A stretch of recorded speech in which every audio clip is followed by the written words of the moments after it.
Hello, everyone. My name is Ryan, and this is our group You Pick Gaming. We're going to be playing some Dungeons and Dragons today, and we've got a new setup.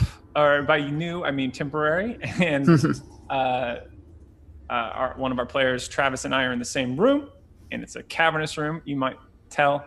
And so there might be a little bit of sound quality dip, hopefully not, but if there is, we apologize. And it's only temporary. We also have one player who will be running late and one who will be absent tonight. I'll let you find out. It'll be a little surprise when they show up. But without further dizzle-do, we'll have a break. We'll do announcements if we have announcements. But let's just go ahead and get going. Can anyone recap last episode really quickly? Where did we leave off? Let's see. I'm looking for my notes. Where did I put those? Previously on Wildspace. Yep. Notes. There it is. Lost. RyanSpaceGame.rtf. Yeah.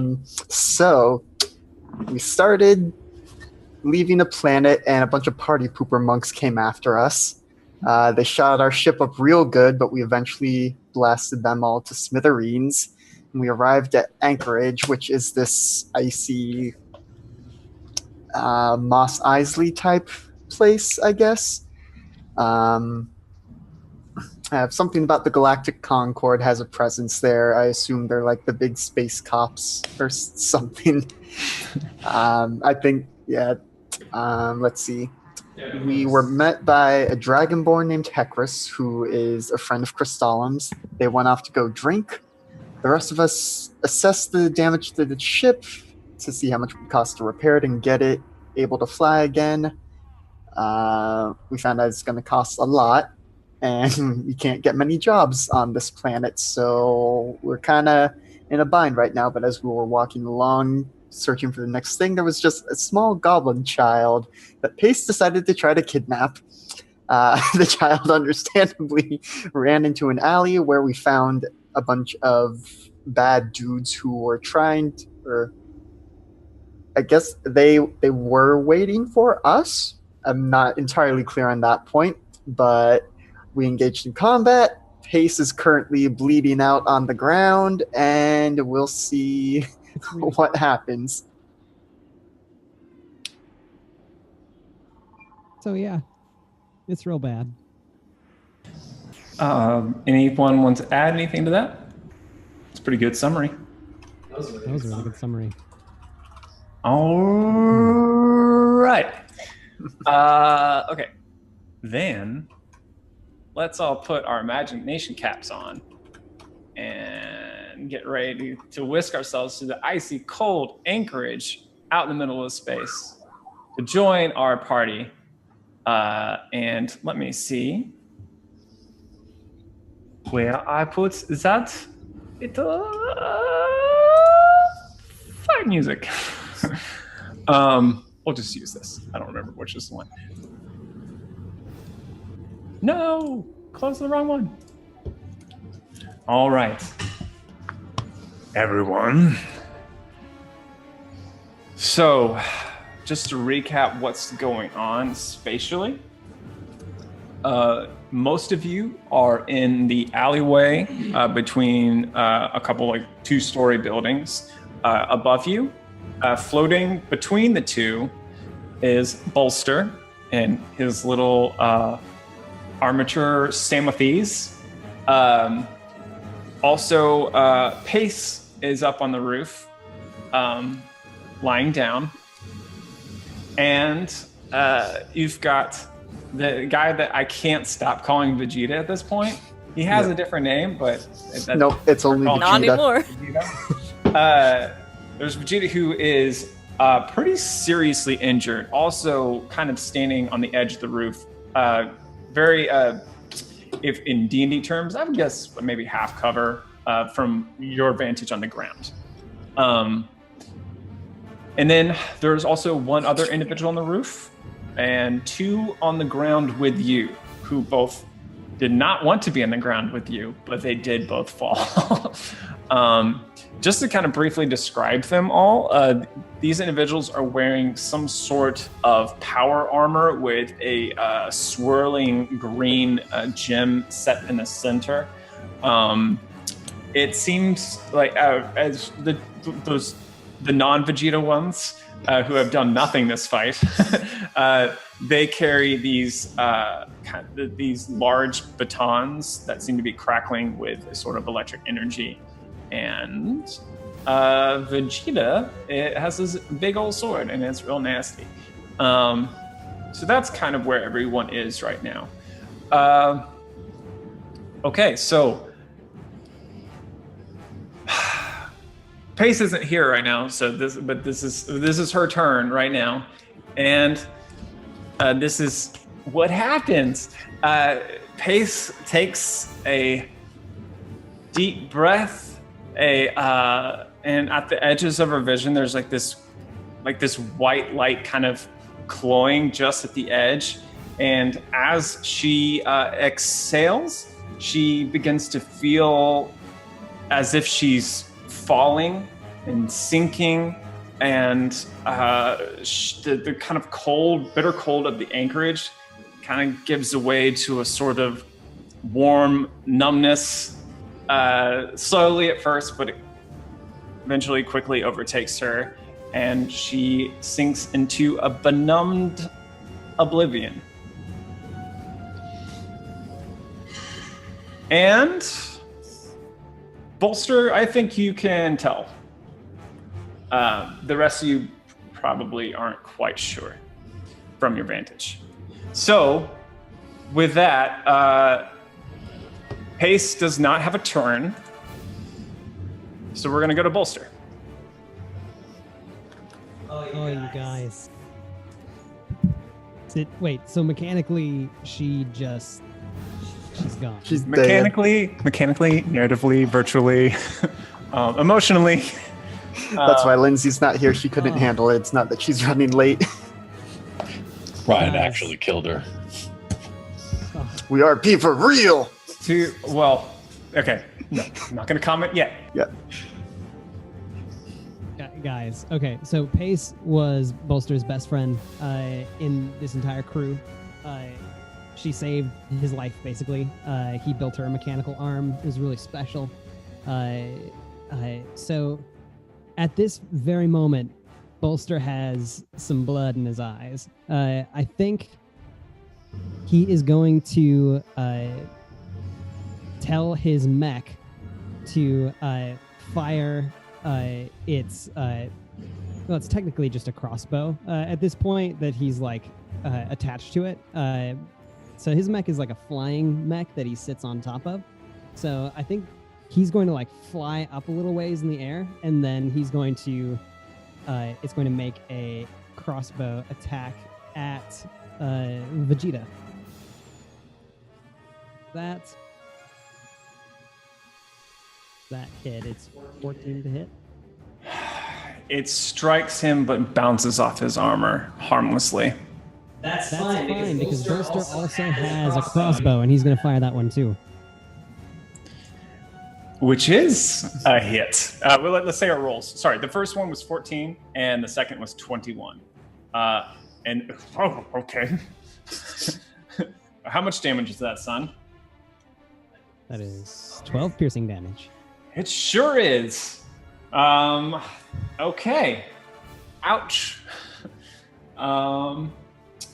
He grunts in pain as it slams just as he kind of like so what happens is the first arrow bounces off his chest, and he kind of turns angrily towards you, and just as he does, like with the second bolt you have lined up, it just passes by his neck, doesn't enter his neck. It's not a critical hit like that, but it does split open a big gash in his side. Yikes, dude. Okay.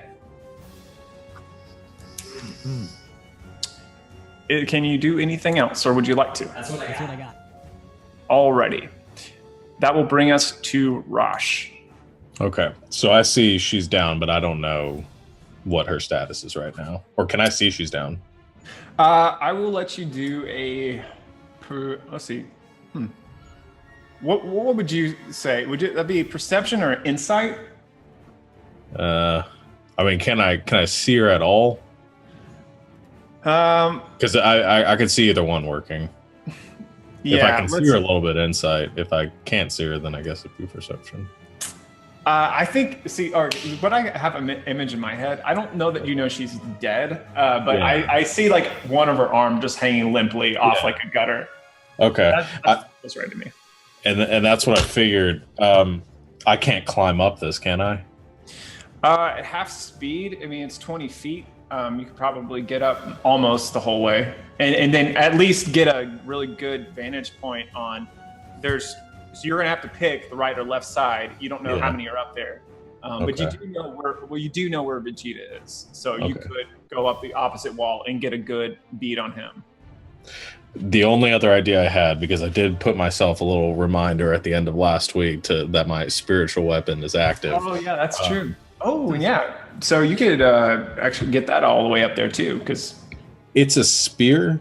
Could I use it to like carry / push her off the roof and catch her? So I could possibly try to heal, because I'm trying to get her to heal her as quickly as possible, because I think she's hurting bad. If not, I will just use my turn to climb up there. Okay. All right. Well, so spears. Let's go ahead and do that. So we'll do an attack roll for it, which we'll say is a disadvantage because she's prone, and I don't know. It's not so much that it's it's a ranged spell attack, right? Melee spell attack. Or it's melee spell attack.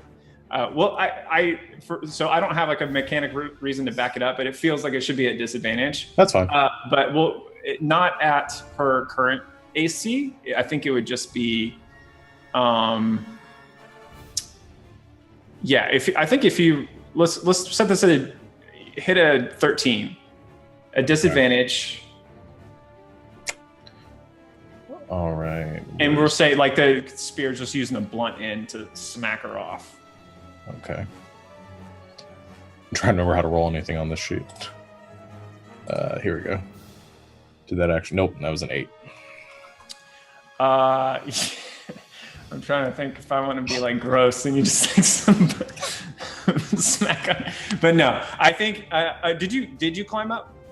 Not yet. I was going to see if I could like wedge her off and like catch her to like get her out of danger. But okay, you hear the spear impact, but she doesn't seem to move. Okay, there's 2 people down here with me and Gwen. Yes, one on the floor, or actually one is prone. Actually, they might both be prone. Yeah, they are both prone. Okay, Gwen's got this. She's a badass, so I'm going to use my action to dash and to scale as high up as I can. Oh, nice. So yeah, with a dash, you can definitely get on the roof, and stand up and kind of even have a few feet to play with, like 5'10". Okay. And as you get up, so I should say, so as you get up there, you see Bolster, who's flying in the middle. You see Pace. I would say that. Well, you said you don't have medicine proficiency, but no. Okay. Roll me roll me insight check. We'll do 14 DC for that. Okay. 15. Yeah, you can tell that her life has left her, and you're not entirely sure why you know that.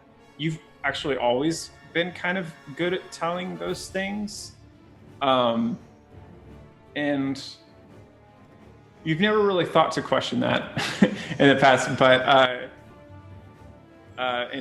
this is one of those times where you just know. Okay. I'd probably just spend the rest of my turn just staring at her dead body.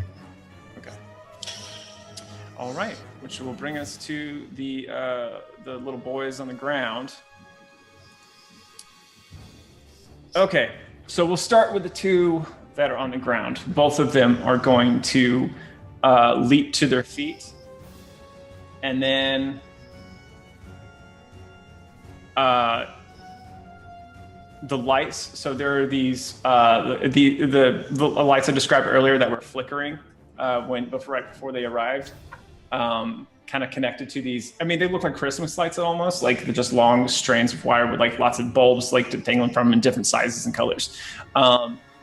Suddenly, they begin to flicker again, and both of the ones in the ground and appear on the roof on opposite either end of the roof. So currently, there are 3 ups up there and Vegeta. And that's their bonus actions. And so for the next little bit, they're gonna be two of them are gonna go after you, Rosh. Okay, so I'm gonna use my reaction to give one of them disadvantage with my warding flare. Okay. Oh, that didn't query disadvantage. So I'll just roll again. Yep. How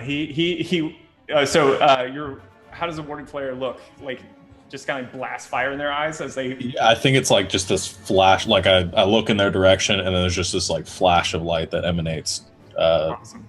in their perspective. So one like lifts up his electric baton and begins to bring it down on you, but this light blinds him and he kind of staggers and swings. It goes widely over your head. Another one comes at you behind you.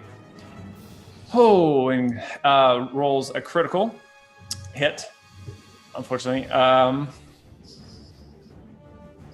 Okay, let me see. 13. Gosh, I'm rolling. Sorry. God. You take 27 points of damage. I don't know if you have any immunity or resistances, but 13 of that is bludgeoning and 14 is lightning. Just fire. Okay. I got 3 hit points left. Okay. All right. So that's going to be those 2, and then the one right next to a bolster is going to go at bolster. He's going to actually he can't reach you, so he's going to try to get you with his net. This guy has a net still. He didn't fall on his butt. So he rolls a 23 to hit. So I'm assuming hit. All right. So what I need you to do is roll me a strength check. All right. Saving throw, correct? It says check. No. Hold on.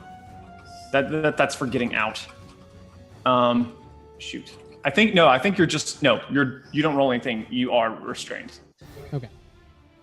Which in this case means you're incapacitated and you're hovering. It didn't get my mech. Okay, I think the net hits you, pulls you off the mech, and you tumble down to the ground. Okay, we can do that. And I'll say, yeah, you're going to take some falling damage. Can you roll this for me? Sure. Roll me 2d6. Oh, not bad at all. So you rolled a 3, so you just take 3 bludgeoning damage as you collapse in a heap on the ground, and you are restrained and prone currently. Nice. All right. Okay, and then that leaves Vegeta, who is going to reach into his bag and pull out a potion, and will begin to chug it. And some of his wounds seem to heal themselves, but not that much. Not that much. But that's what he's going to do with his turn. Okay, that's going to... No, that's not even his turn. Why did I assume that? Never mind, he doesn't do that. Gosh, I usually put all the enemies on the same initiative. I just assumed it was his turn. I forgot he was different. Gwendolyn, it's your turn, actually. Okay. I just want to clarify the situation that I'm in right now. Yes. So I'm on the ground. Yes. Bolster just fell to the ground. Yes. Rosh just climbed up on the roof. Yes. Pace is somewhere up there. Vincent Yes. is around. Kind of He is on the behind you, ground. yeah. He's with me. Yeah. But all the bad things on the ground just teleported up to the roof, so I'm just down here with Vincent, like, oh god. Yes. Dang it! Okay, then... I didn't think this was gonna come up so soon, but bad things are happening, and Pace is hurt, and my little mouse buddy just fell out of the sky. So I would like to use my action to do my hybrid transformation. In the middle of a city. Yeah, Okay. I do that. Tell me about it. And so, Gwendolyn, my eyes, I guess you guys that are on the ground can see this sort of flash, because they're already this amber color, sort of flash this like very bright kind of golden light, and my body starts to contort and expand, and I grow these long fangs and long claws out of the ends of my fingers, and I start to growl as I get a little bit of a wolf snout, and I turn into essentially a werewolf. That's awesome. And if I can, I would like to try to climb up on the roof with the rest of my turn. Yes. Do you have any extra climbing speed or anything, or is it? No, I think I am stronger or something. I don't know. I'm just really scary, and it makes me better at climbing. Okay. Well, tell you what. Let me do a. I'm trying to think. I have advantage on strength checks. That's what it is. Okay. I kind of want to give you a strength check to see if you can like get your claws like dig into the wood and just like get your if you can. I'll set it kind of high because you have advantage and because it's kind of cheating. But like we'll set it like 15 DC. If you can do that with a strength check, you can get up there with your movement, as opposed to getting up point most of the way. Okay. My strength's not super great, but we'll see. Oh man, I just forgot how to play D&D. I'm so nervous. Oh, Natural 20! That'll okay. do. All right. Yeah. Okay. So yeah, you just like ow, and then like the claws come out, and you just and just ripping paneling off the roof as you just like bounce up. You land on the top, sending like this masonry and tiles clattering down the ground. Vincent, you're kind of moving out of the way as they smash on the ground next to you. Rosh and Bolster, you're not actually seeing this, but it's really cool. Rosh, you see as this kind of beast lands. Who are you? Which side are you landing on? I'm imagining there's Rosh on one side with two of the homeboys, and then Vegeta and a homeboy, Pace, on the other. Oh, I gotta go for Vegeta. Okay. And Alright, I do still kind of look like myself. Like, I still have all like my gear and everything. Yeah. Okay. It's still me, but really scary. Yeah. And with big teeth. All right. So you All the can. better to eat you with. So you can hit whomever you like. Well, that was my action, so. To transform. Yeah, it's okay. my action to change, I okay. think, so. Any bonuses of just being like. Oh. Yeah, can I, oh man, I don't remember how to play this game at all. Can I just, like, growl at him and try to act really scary? Maybe scare him off? Yeah, sure. Let's do an intimidation check. That sounds fun. 14? Okay. All right. What I'm going to do is I'm going to do wisdom saves for those homeboys and one for him. Okay. So, two of the homeboys who are on the side with Rosh are actually not that scared. They don't seem to react to you at all. Maybe they're just a little focused on what they're doing. But the ones on the side of the roof that you are with, homeboy 1 and Vegeta, are terrified. Yeah. I'm gonna say that they're gonna have for their next round. They're gonna have disadvantage on attacks, just in general. Awesome. Yeah. Cool. So that's gonna be your turn, which is gonna bring us to Rat Dude. I'm gonna have him do what he did earlier, just drink the potion because now he thinks he's gonna need it, and he's going to he's gonna back off a little bit. He's gonna still within he still has a job to do, so he's not quite leaving the scene, but yeah, he's gonna back up just about 15 feet or so. That's all he's gonna do with his turn. Which will bring us to Vincent. All right. So everyone just vamped back up. I see Bolster on the ground in a net, more or less next to me. Mhm. I'm gonna go over and use my action to untangle him from the net and just say, "Did you know she could do that?" I had no idea. Thank you, buddy. So to get him untangled, I will let you do. So you need to do me a strength check. Ooh, okay. That's not gonna be great. It's not that hard, this particular check. I have a -2 in strengths, Well, it might be a but little you'll challenging. see. That's an 11. It's enough. You did it. No. You managed to. I mean, he's just a little guy, so you're able to like kind of pull enough of the net away for Bolster to get himself untangled. Nice. So, anything else you'd like to do? I assume that used up my action.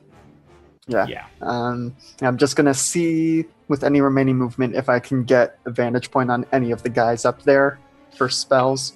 So we'll say that on the alleyway, there's a couple of like a fire escape or something like that, or not a fire escape, like a balcony that you can maybe climb up a floor and get into the balcony and maybe see. Actually, no, this is even better. As Gwen climbs up, she rips holes up into it. So instead of a balcony, you can actually just climb into a room, and you can see up one side. You can choose, and we'll just make this like left and right. Left is where the homeboys and Rosh are, and right is where Gwen and Vegeta are, and another homeboy. So you can go left, or if you go up the left one, you can see the right one. Go up the right one, you can see the left one.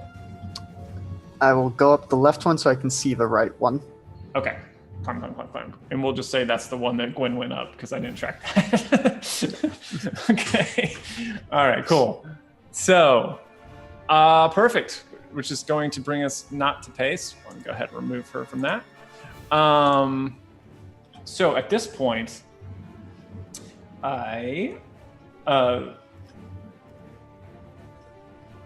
something happens.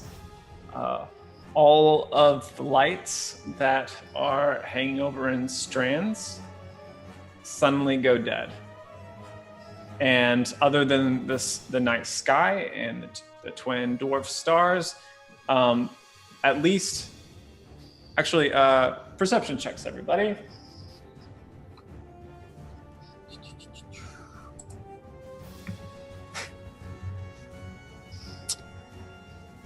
That's an 11 here. Yeah, can you read those off to me? What you got? Sorry, I'm getting 21. 21. Very nice. That also narratively makes sense because you're on the roof. 15. Awesome. All right, you're seeing red right now. Also, because it might be relevant, dark vision. Who has it? Who doesn't? Everybody has it. Okay. All right. 5th edition. Okay, so the two of you on the roof, or there's 3 of you on the roof, but Gwen, you just see red. You see Vegeta and the other homework. They're kind of cowering in front of you, and you don't really notice much of what the other 2 on the roof notice. No, you're not on the roof. You're not even on the roof. Forget you. Okay, so we'll talk about you in a second. I'll try to figure out how you make sense. So Rosh, you notice, so again, in Anchorage, there's kind of this dim fog that kind of hangs low over everything. You see a shape just above the rooftops, kind of large, that seems to be coming towards where you all are. And you see it, and you both hear kind of boom, like kind of loud, kind of a thrumming approaching. It's still a bit distant, so not everyone hears it, but Bolster, being on the ground with his big old mouse ears, feels it and hears it, and Rosh, you see it. All right. Okay, so that's going to bring us to Bolster's turn. Well, things just got way out of hand for Bolster. He fell a really long way. Didn't get hurt too bad, but he's going to call to his mech Samathes to come and pick him up and bring him back up to roof level. You can let me know if this is possible. His mech has 40 flying speed, and I don't know if that's enough for him to make it. You muted, Ryan. You basically want to get back to the roof. Yes. Okay. Yeah, you have just enough. You have just enough speed for him to come down and you to hop on, and he takes you back up. Great. Then in that case, I'm going to make the mech shoot at Vegeta. What did you roll? 13 to hit, and then I'm going to also take a shot. 21 to hit. Consistent over here. It is amazing. Yes. So once again, your Samathes, his shot or its shot is not efficient enough. I gotta calibrate that. But you keep taking advantage of the distraction to land a shot, and you deal 6 damage. Very nice. All right. Someone was looking really bad, like looking really close to not in a good place. Okay, Bolster's gonna use his bonus action to basically these little drones fly out of his shoulder pad. They're these spectrographic shield drones. This is just Shield of Faith, is all this is. And they fly up, and they give him a +2 bonus to his AC for the duration. Awesome. Thanks, buddy. Also, let's talk about fire genasi real quick. Do your wounds, is it are there like fire or magma or something like that? What does it look like? Tell me. Let's say yes. I like that. So it's like sputtering like sparks and flames like out to where I've been stabbed. Yeah, cool. Other side, yeah. Cool. That's awesome. All right, so that is Bolster's turn. That brings it to Rosh. Oh, okay. As tempted as I am to heal myself, I feel like one of them's just going to crit on me if I don't do something just awesome here again and try to kill them. So I'm going to, the sputtering and the sparks that are currently like flashing for me intensify, and I'm going to use my Radiance of the Dawn to send out a shockwave of light in a 30-foot radius around me. And each hostile creature within 30 feet has to make a Constitution saving throw or take some damage. Okay, so I think that's all the homeboys, because the gap across the alleyway is maybe 10 feet, and the other guy's just on the lip. Vegeta backed away, but those 3 homeboys are definitely within that. So I will roll con saves for them. It's We got- DC 13. Oh my god! 11, a 12, and a 10. Yay! That's Okay. 22 points of radiant damage. Whoa! That And they're is dead. almost almost max max. damage. Okay. All right. And the building is vaporized. I mean, And Pace is alive. hey, let me do this. But yes, the roof you're on is, I think, well, no, it's friendly target. So like, or not friendly, hostile target. So, yeah. And honestly, let me double check because I rolled differently for all of them. Oh, you lucky dog. So, you vaporized 2 of them outright. The roof kind of exploding out of their feet, tiles flying up in kind of shards, smoldering into the foggy night. Everyone sees this bright flash after like the lights just went out, everything went dark, and like sound like fireworks. 2 of them live a short yelp and they're burnt to crisp. One of them is seriously burned, and the roof explodes at his feet. And roll me 2d6 for falling damage. We'll see if this finishes them off. We are getting so arrested. 7. Yep, and he falls on his head. And as actually maybe before when like the lights went off, like so you who rolled the 15, Gwen, you and Rosh, and actually you don't notice this because you're vantage point at the time. You noticed that when the lights were everything went off, the glowing sphere and all their armor went out, just went dead. So that happened earlier.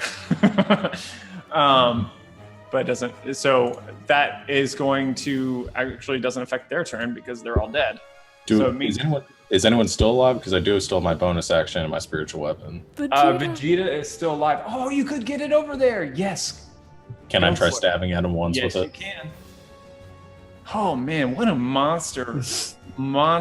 It's just, that's Or the best it's ever racial. going to go. That's my cleric channel divinity. Oh, Yeah. it's a Eternal Divinity? That's sick. That is going to be a 14 to hit. It's not enough. Damn. He's Figured. freaked out. He ducks out of the way as this flaming spear goes overhead, but he's quite worried at the turn of events, which will bring us to Gwendolyn. Oh, you can move. Did you want to jump across the roof or try to do that, or do you want to stay where you're at? Is it try to jump across the roof or jump across the roof? Because if there's a chance of me failing, I think I'm going to stay over here. It's 10 feet, so I'm going to say that there's a chance of failure. I'm cool where I'm at. Okay. All right. Fair enough. All right. That'll bring us to Gwen. Yeah, I'm gonna go after Vegeta. Do it! Yeah. I'm gonna chase after him, and I'm gonna try to stab him. I think. I have my With your hands? I can still use all my equipment in this form. Actually, Oh, okay. Fine. fun story. Fine. I still have my sword. I'm gonna use my sword. Do it. And do you have your right going on, right? Correct? Yes, that lasts for like 8 hours. Yeah. It's a long time. Light it up. All right. That's a natural 20. Okay. Guys, remember how bad I was last time? Oh my gosh. Yes. Roll this. Okay. Roll this. Okay, so that's 16 piercing damage, and wait, I didn't do my cold damage because I got really excited. Double cold. As good. And I rolled 2 4s on my d4s, so that's 16 piercing damage and 8 cold damage So 24 damage. to that jerk. All right. Let me add this up. This turned around. Whoa! All right. What does it look like? What does it look like? Really? Yeah. I'm so excited. You had 3. You were. You like just over 3. You got 3 hit points over what his max was. So yeah, you did it. Awesome. I full on like werewolf sprint towards him, and I just pick him up by his nasty evil throat, and I just growl at him because I can still talk. It's awesome. I just growl at him, and I just look him right in the eyes, and I say, "You've made a mistake." And I stab him right in the gut. he's like, I was gonna fidget it. And he collapses in a heap at your feet. Well done. Oh my gosh. What a crazy, wild, fun time that was. That was wonderful. All right. So many crits. Yeah. So many crits. Let me change the music. Sorry. Gosh.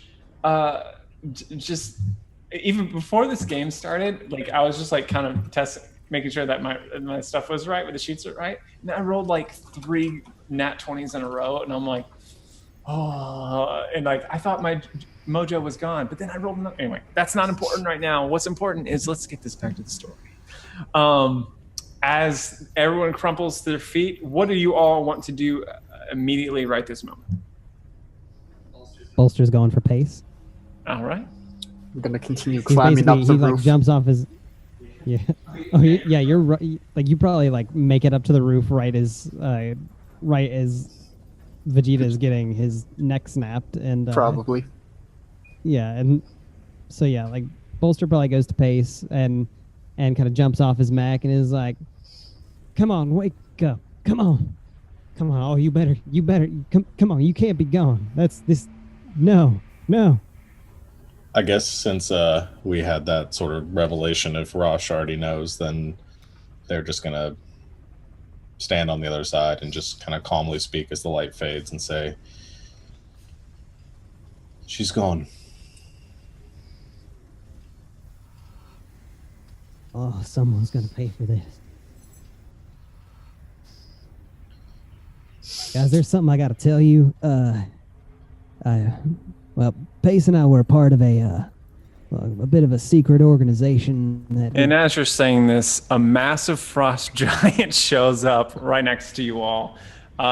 He's standing at 25 feet high, his shoulders and head above the rooftops where you are, holding a huge great axe.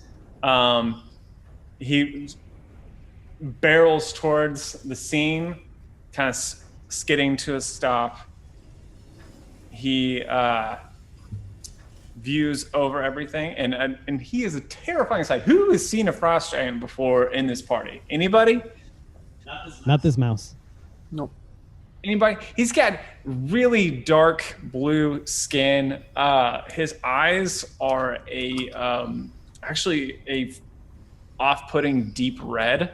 Blonde hair, beard, and flowing down the back. He's wearing this armor that seems to be on closer inspection. It looks like it's several medium-sized creature plate armor that's chained together with chains and kind of mashed with a hammer and kind of to like about maybe 6 sets around his torso. And some of you might notice that there are still bones inside some of those sets of armor. He doesn't say much. Also, one thing you all notice also is that he is wearing the insignia of the song. And he looks at you all for a moment, and looks at all the dead things in the area. In this case, Pace excluded. And wordlessly, he picks up each of the rat agents and throws them into a massive bag. Hey, buddy. He doesn't respond as he picks up another one and throws it in the bag. Hey, partner, what are you doing? He turns to literally you're the size of his toe. And he just kind of... We don't want any trouble, but these guys attacked us out of nowhere, and I think we got a right to know why. Well, I guess I know why, but these folks... Listen, these aren't our friends, you know? We want them to be gone. All of them. I bet there's more. I don't care about your rights. These are great walkers. And your isle does not want them here. Yeah, I don't think anyone wants them anywhere, to be honest. Fine, take them. How did... You little ones took out these great walkers. He says with a question mark that I didn't really inflect myself, but... I'm sorry, are you saying great walkers, gray walkers, grid walkers? They're grid walkers. They can teleport, basically.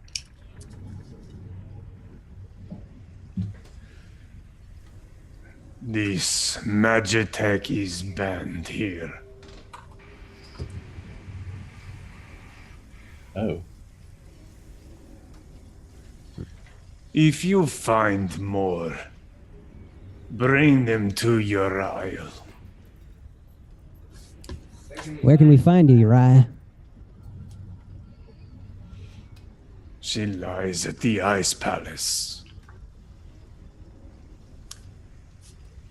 All right. Well, I haven't seen any ice palaces before, so I'm sure it can't be that hard to find.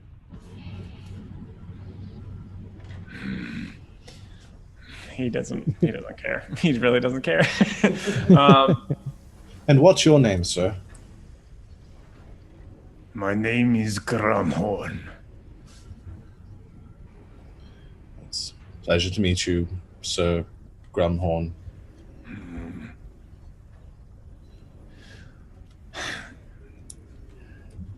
Those who use the great walking technology, they have no place here under your isle. If you are capable of taking out more, maybe we could somehow pay you for your trouble.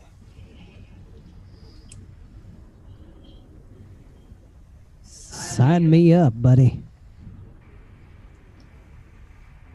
And at that, after he says that, he kind of realizes that is the exact situation that just happened. So he will. He doesn't have money on him, but this is what he's going to do for you. He's going to take. He takes out. Lifts up two of the deuterinos from his satchel, and just with a thumb underneath the chin, pops off their head. And then he lets the heads clatter onto the ground next to you. He's like, Bring that to this song. They will pay you. and then he turns around, and because he's going to keep some for himself, but he's going to let you have two of them. No arguments here. And he turns and lumbers off.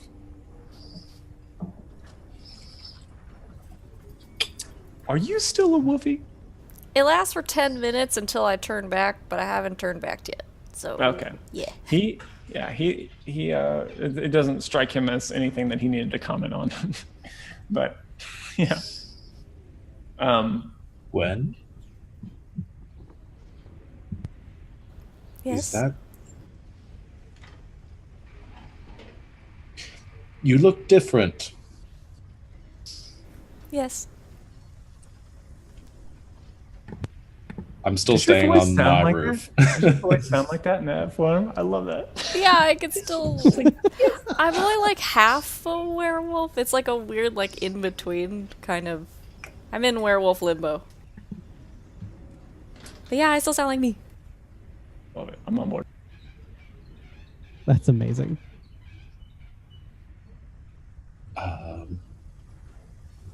You look good. Thank you. I still take a step back onto the roof a little bit. Also, it's very cold up here. Very, very, very cold. And Pace is still dead on the ground too. Yeah. I think Bolster is probably going to ask for a little help to get Pace up onto Samathes, and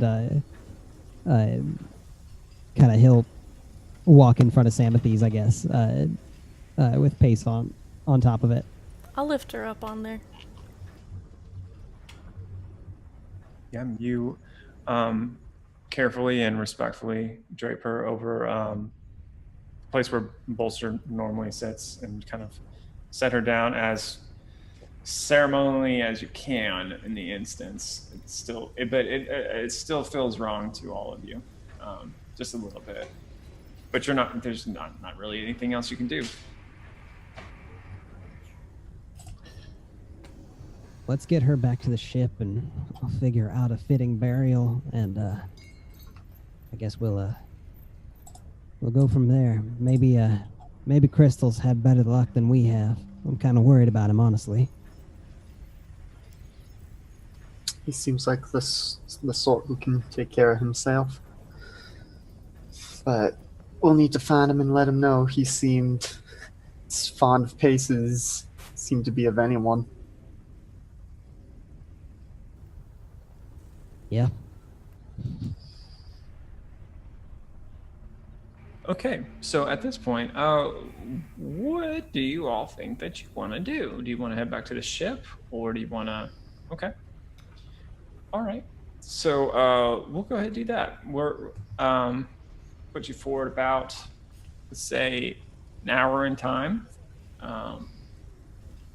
Return to the ship, which is lopsided still from the buckled landing gear. You can bring her onto the ship, and kind of as you go in through the the cargo hold, you are you see all her things, her collections, all her animals, and some of them are whimpering. Not just because of the cold, because of the injuries that they sustained in the chase earlier.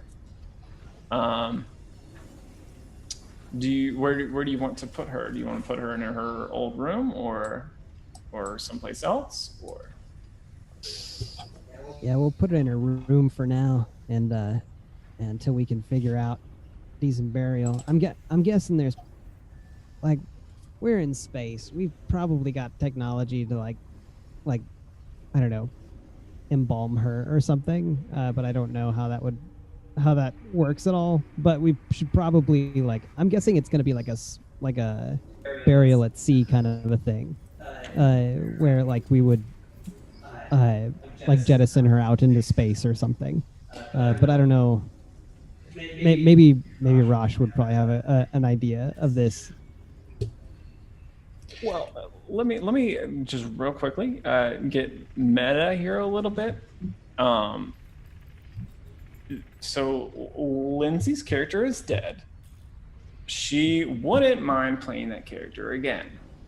So I don't cremate her.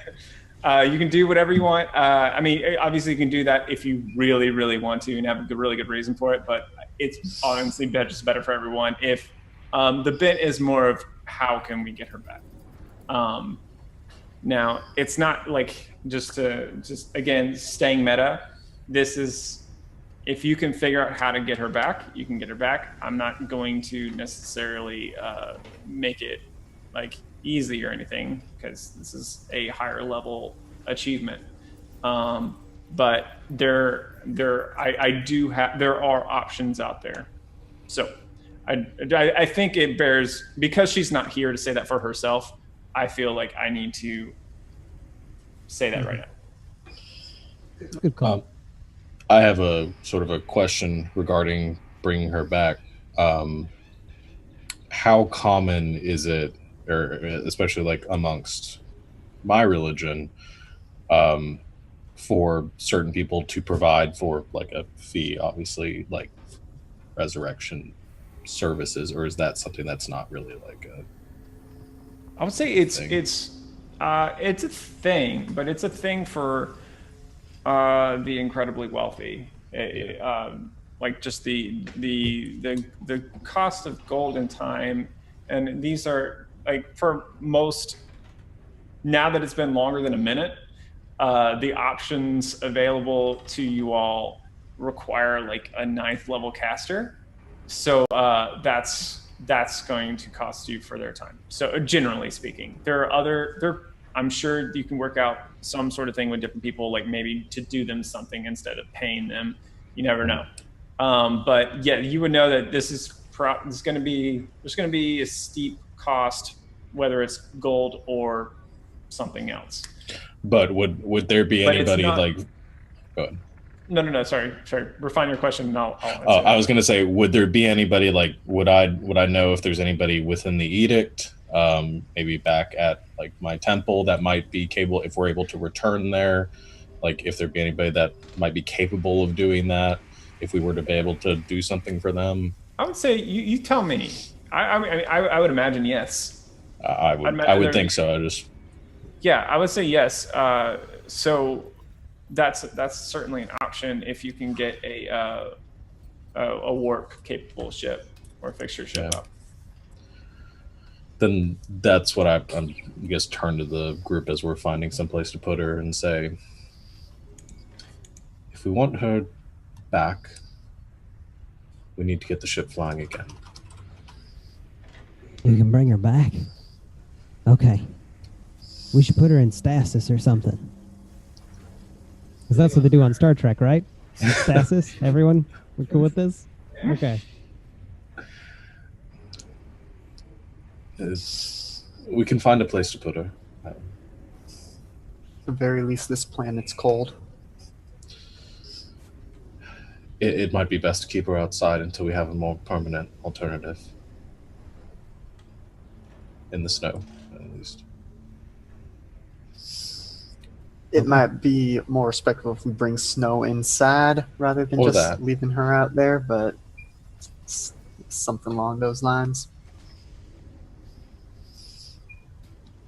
All right. Well, yeah, I'll rig something up, and I think Bolster goes out and takes some of the metal sheeting that fell off the ship in previous episode, and just kind of rigs up a sort of a skiff that holds that kind of will keep her cool.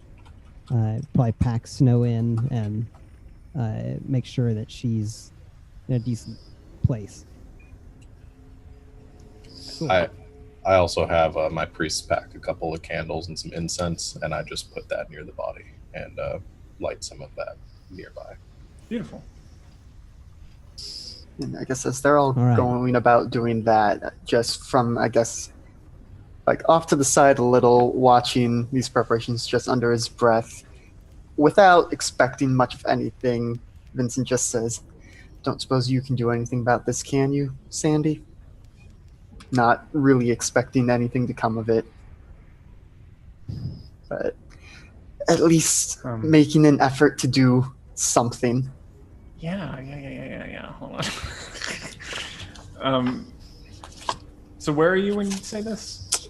I guess I don't know how large the room is, but looking at Pace's body light out there, but not in the way of whatever Rosh and Bolster are doing to preserve it. I'm so sorry, Vincent. There's something I could do, but I can't get there. I'd have to be there to make it happen. I understand. Any way I can get you here? You need some real powerful magic to make that happen. Well, I can't do that yet, so we just have to see if we can find someone to make that happen. It's a real shame. She's real sweet, Vincent.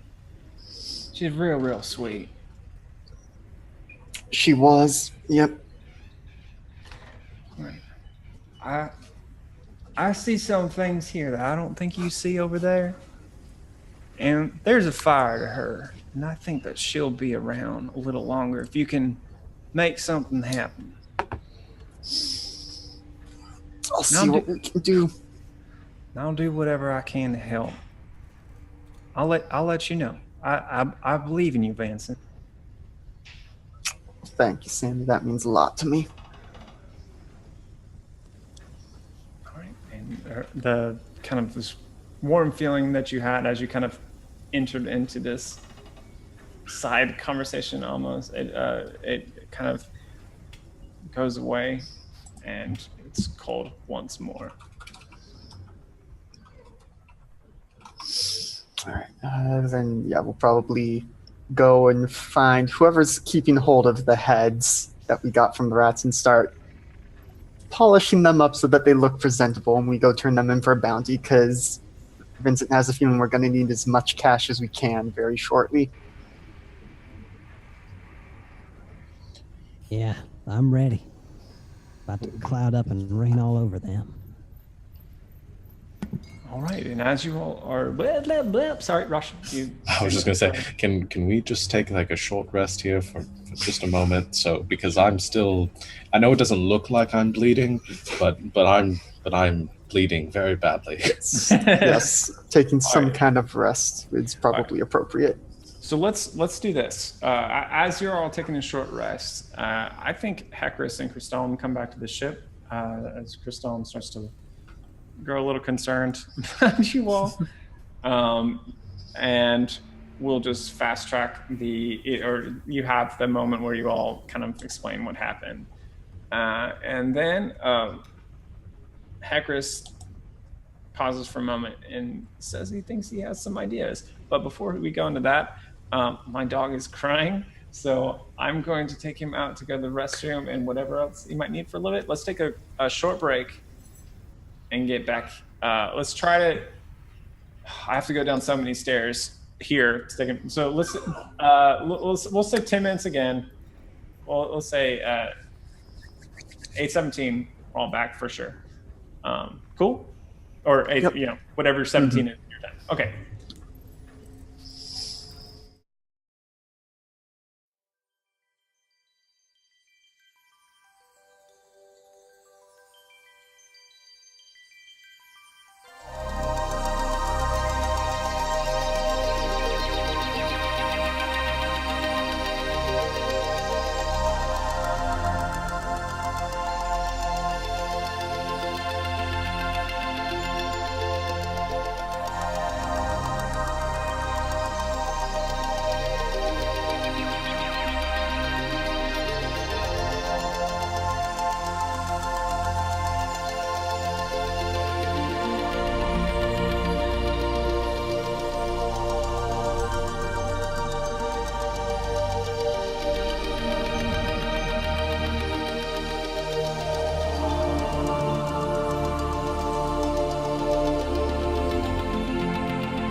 Welcome back, Champos.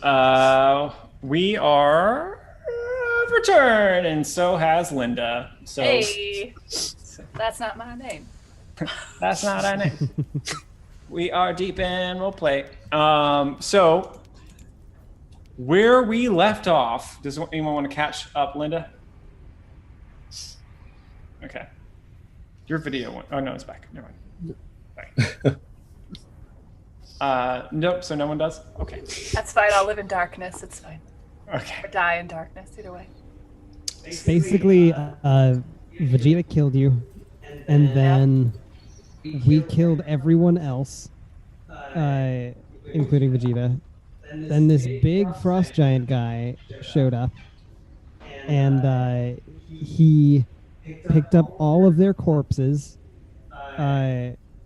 and told us that if we want to kill more of these dudes, that we need to bring them, or that we need to go visit this ice castle for this group called The Song.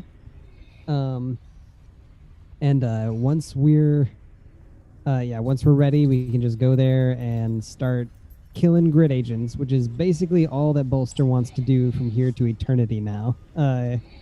So Wonder why yeah, that it's is. great. Okay, great. Sounds great. Okay. So, just as you left, as Pace is in the cooler, which was once her room, but is now packed with snow and ice and incense and candles. Yep. That's All it's gonna work really well. Yep. No one is quite a scientist, they're more used to magic stuff. So that's where you are, and I guess they kind of shut the door behind you and like locked it, and Hecrus and Kristalm show up at the ship. You're all at the ship right now, in case that wasn't clear. Not you all, I guess. Sans Linda. I guess you're there, but you're yes. Is Captain okay? Where's Captain? We skipped Captain's turns. Oh man. Ryan? No, it's okay. He was sobbing pterodactyl tears. He just laid on my body, just oh no! Yeah, just squawking and like, No, Mom, why? yeah. Captain is well, now that it's packed with ice, he's not going to stay in there. But he is just outside your door, his beak held low, kind of gently rocking back and forth, trying to keep himself warm, but yeah, he doesn't know what to do. He doesn't know what to do. Okay. You're the one who brought him into this. I did. I'm so sorry, Captain. Okay. So you're all in, let's say you have a ready room or something like that. Does that sound fun? What is the table, square or rectangular or round? Triangular. Triangular. Ah, you clever trickster. Yes. Of course it's triangular. So you all stand and sit around this triangular table. And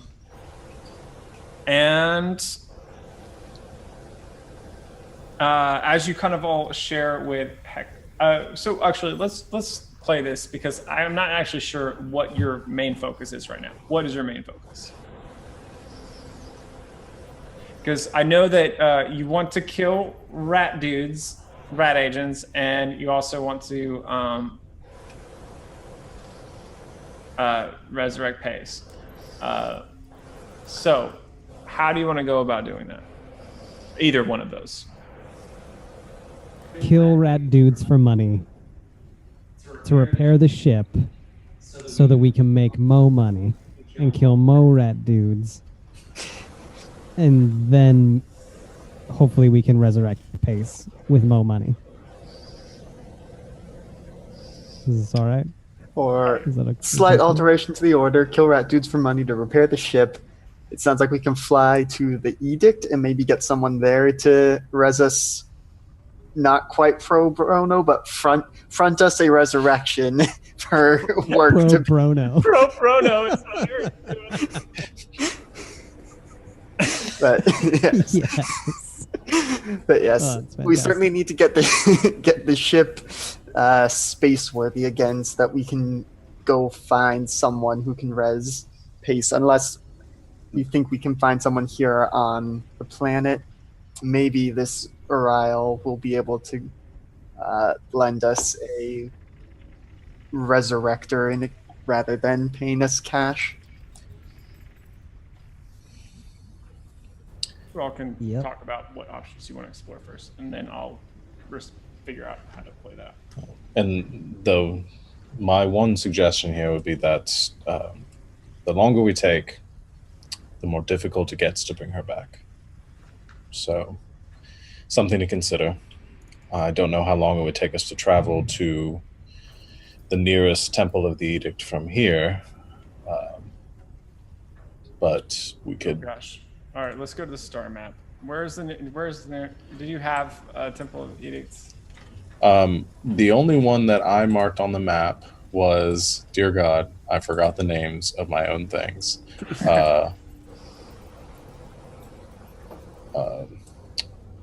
Shamacha Mandir. Oh God, where'd all the markings on the map go? There are no more notes on our map.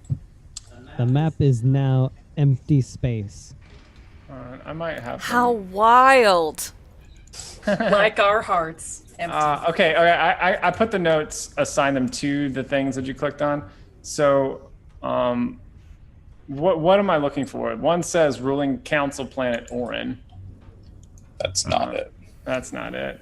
I have to pull up my notes. Sorry. Okay, got it. Temple Edict Garan. Yes. Okay. So, that's a yeah. So that's It's quite a ways. It's 6 jumps, and we haven't really talked about how this works with your engine. I'm just gonna say it's impossible to get there in time unless there's something closer, because so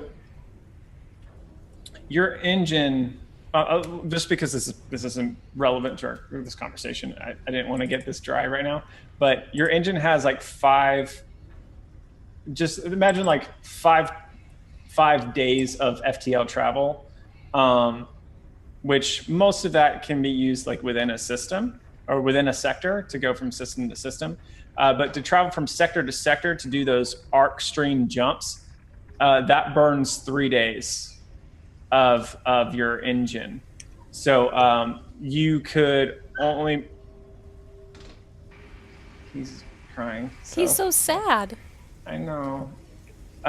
So you could do 3 jumps within the 10-day period. Well, no, not even that. I don't even know the math on it. You could probably make like 2 jumps safely to get to something. So I'd say I don't think we could make it to the Garan system from here, but if there's another non-criminally based city nearby, perhaps there'd be a temple there that I'm not familiar with, but perhaps we could get some favors through. Let's do a religion check, shall we? We'll say that you're unfamiliar with this sector of the galaxy, so this is going to be a higher DC for you. I'm going to set this, instead of giving you disadvantage. Well, no, we won't give you disadvantage. We'll just say, roll with disadvantage. Oops, that's not what I meant to click. I haven't seen what you rolled. Don't say it. No, I clicked the light cantrip. I good, didn't even roll anything. All right. So here's what we're going to do. We're going to say we'll say 15 DC, disadvantage. Okay. Now here's my question for you, because this is the first time this is going to come up. Can I concentrate really hard thinking about this and cast guidance on myself to give myself a little bit of... I don't know. Guidance is one of those weird spells that that's the one that adds the D4, but does it say just any creature that you touch or something? Yeah, it's touch one willing creature once before the spell ends. You can target. Yeah, there's no reason that you can't. There's no reason that you can't cast that on yourself raw anyway. I'm not gonna abuse it and just start doing that like constantly, but yeah. Okay, disadvantage. I don't think I can get there even with the D4. It's a 9. Okay, so just go ahead and roll the D4 so I can see how close you get to this, because it might make a difference. As close as I possibly could. Okay. Yeah. 13. All right. So you can't think of a specific. You can't think of another sector that's nearby within your range, but you are. Do you know that the edict has spread far across the whole galaxy, and though you don't know for sure that it lies within your sector or adjacent sectors, it's not out of question to assume that there could be one there. And though you're not allowed, you can't pull that knowledge yourself. Maybe it's worth asking around. That would be something else that we should, if we go visit this Uriel, she may be able to point us in the direction of somebody.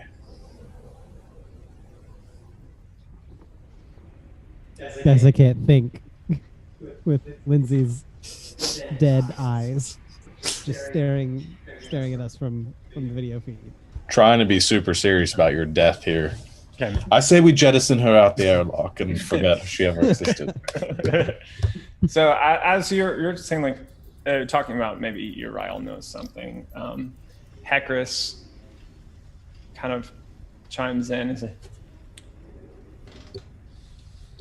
There is another who might be able to help us.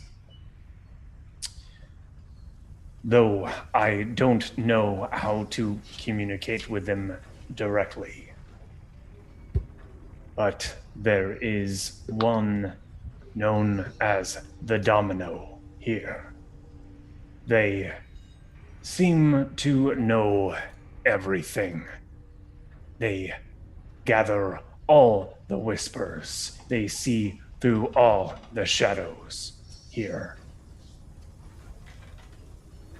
And I think I know how to get in contact with one of its eyes. Well, please enlighten us. and then he's like, I don't have it with me, but what is it? Okay. Forgot what it was. So yeah, so there is an item that you can bring with you to a public place, and the Eye of the Domino will find you. They will know you by this item, and if they want to, they will approach.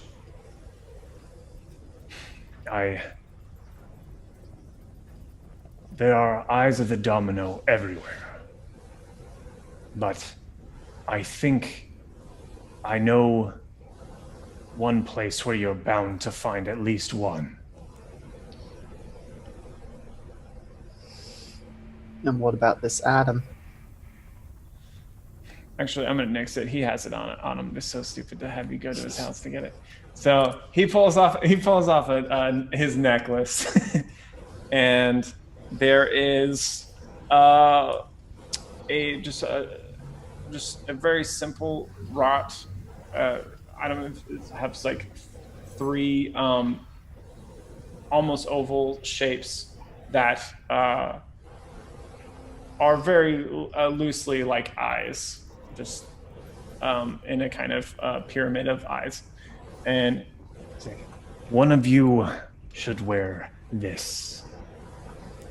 And the place where there is always at least one eye is the it sounds so silly saying it now, but the casino. That was going to be my guess. Yeah, makes Flush. sense thematically. Yeah. Domino's a game, though not sure how often it shows up in the casino. Not very easy for the house to rig the odds in its favor. But, well, So- who wants to go gamble? Go. It's time. Well, should all of us go together? Should some of us go find this Uriel and collect the bounty at least for a little bit of cash. Chrysostom's like, I'll stay at the ship. I think we should stay together. I agree. Judging on, what just happened where, these rat agents come out of nowhere and just teleport in and start attacking people, and maybe we should, stay close, We can protect each other best. Speaking of which, Bolster, you mentioned something about an organization that you were part of, and I don't think you ever really elaborated on that. I was hoping time had passed. All right. Well, y'all don't know this, but Pace and I met. Well, when we met, she was saving my life, actually. Well, in a way. You guys have heard of the planet. Well, it's not even a planet. It's a moon. It's Mammotu. It's over in the Highgate system. Basically, well, my family, we were farmers on Mammotu, but, farmers, they don't... well, on Mammotu, you've heard of the organization Ocelot. I mean, everyone has. It's everywhere. They provide food for everyone and charge a lot of money for that. But, well, they run Mammotu as sort of it's a rough operation. People can't leave the planet. You basically got to just farm to survive. It's a bad situation. I got a whole family, brothers and sisters back home. They're just stuck there. But, well, there's this group. They're called the Stygian Tales. Or just Tales for short, but well, they help people off the planet, and well, Pace was one of the Tales, and she gave up her arm to get me off the planet. So, I owe her a lot, but there's a catch in all of this. R.A.T. agents, well, they're actually they're owned by Ocelot. Ocelot is actually, the company that runs the Relto Audit Tribunal, and well, rat agents, they come after folks that they come after the Tails, and they come after folks that have escaped the planet, and so it's basically partly my fault that Pace is dead. That's what this comes down to, and I don't know if I can ever forgive myself for that. You think they showed up here looking for you? Well, probably Pace and me. There could be more. I mean, I'm just one, and I'm sure there's more folks that the Tales have helped off the planet, and they're around, but they seem to be coming for us for a reason, and I hate that I dragged all y'all into this. But you're all probably on a list somewhere now. So for that, I apologize. You got to watch your back from here forward, because they can just come out of nowhere. They can pretty much appear anywhere they want to, whenever they want to, and that's just a bad situation all around, and I apologize. That's that grid walking thing that Grumhorn was telling us about. That's right. They, you've heard of ley lines. Well, there's ley lines all throughout this space. And they can just sit a half a dimension above our own, and they'll link their magical constructs to bend the energies of the ley lines to their will. And they can just dip into the grid. That's the ley lines. They make a grid. I hope I'm explaining this correctly. But yeah, they just drop into the grid. They can travel wherever they want to, and they just pop up, and it's scary. We don't have that kind of technology in a lot of places. Well, thank you for telling us about this. I know it can't be easy. Well, I apologize. I brought you all into this, and I know, rat agents, they're lowering a snake's belly in a wagon rut, and I just hate dragging you into it. So I apologize. If you are not able to save your friend, may I have her arm? No, Hackris. No. For how much? Good God. Vincent. You egg-sucking dog. What is your problem? You half a brick short of a load. Is that at me or at Hakris? I am That was Hackris. missing. Sorry. She has an arm. You said you fixed an arm. I don't know why you would not extend the same courtesy for me. Oh, that's right. He only has one arm. Oh yeah, he's not just being weird. That's right. I forgot about that. I was forgot like, that he was missing an arm. This makes you it way creep. better. Is it the same? Okay, that's Is it the way same arm? better. Way I don't better. know. I don't know. What arm is yours, Pace? Because his. Oh, you just have to take the thumb and put it on the other side and like Just have swap it the backwards, hands. like a Rakshasa. I mean, he would take it either way, but like his is missing is the left. So Who has two left thumbs and doesn't give a crap? Let me look. I don't remember which arm it is. She lost her left arm. it's a perfect match. Hey, Chris. All right, I'll make you a deal. If we get out of this mess and we get into a better situation, I will happily sit down and put together an arm for you. It'll take a lot of work. With Pace, it was, good God, it was about 6 months of work just trying to figure it out. But I think we can get there for you if you really need it. No, I don't need it. He says sarcastically.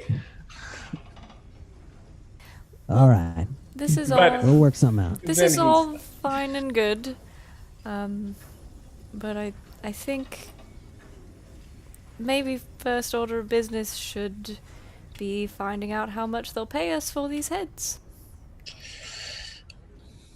that we just Agreed. have sitting around. Yes.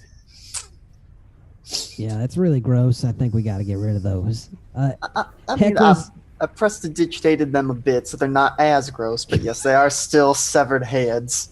We should get these out of our possession ASAP. And Rosh has told us limited time if we want to try to get Pace back. Yes. I say we longer get her moving light- on. The longer her body is without light, the more difficult it is to return it. So let we us return move. the heads and then go contact the domino and see what we can find out. You, Who's going to wear the amulet? I think I can do that. Vincent does have a way with people. I think that's probably a good idea.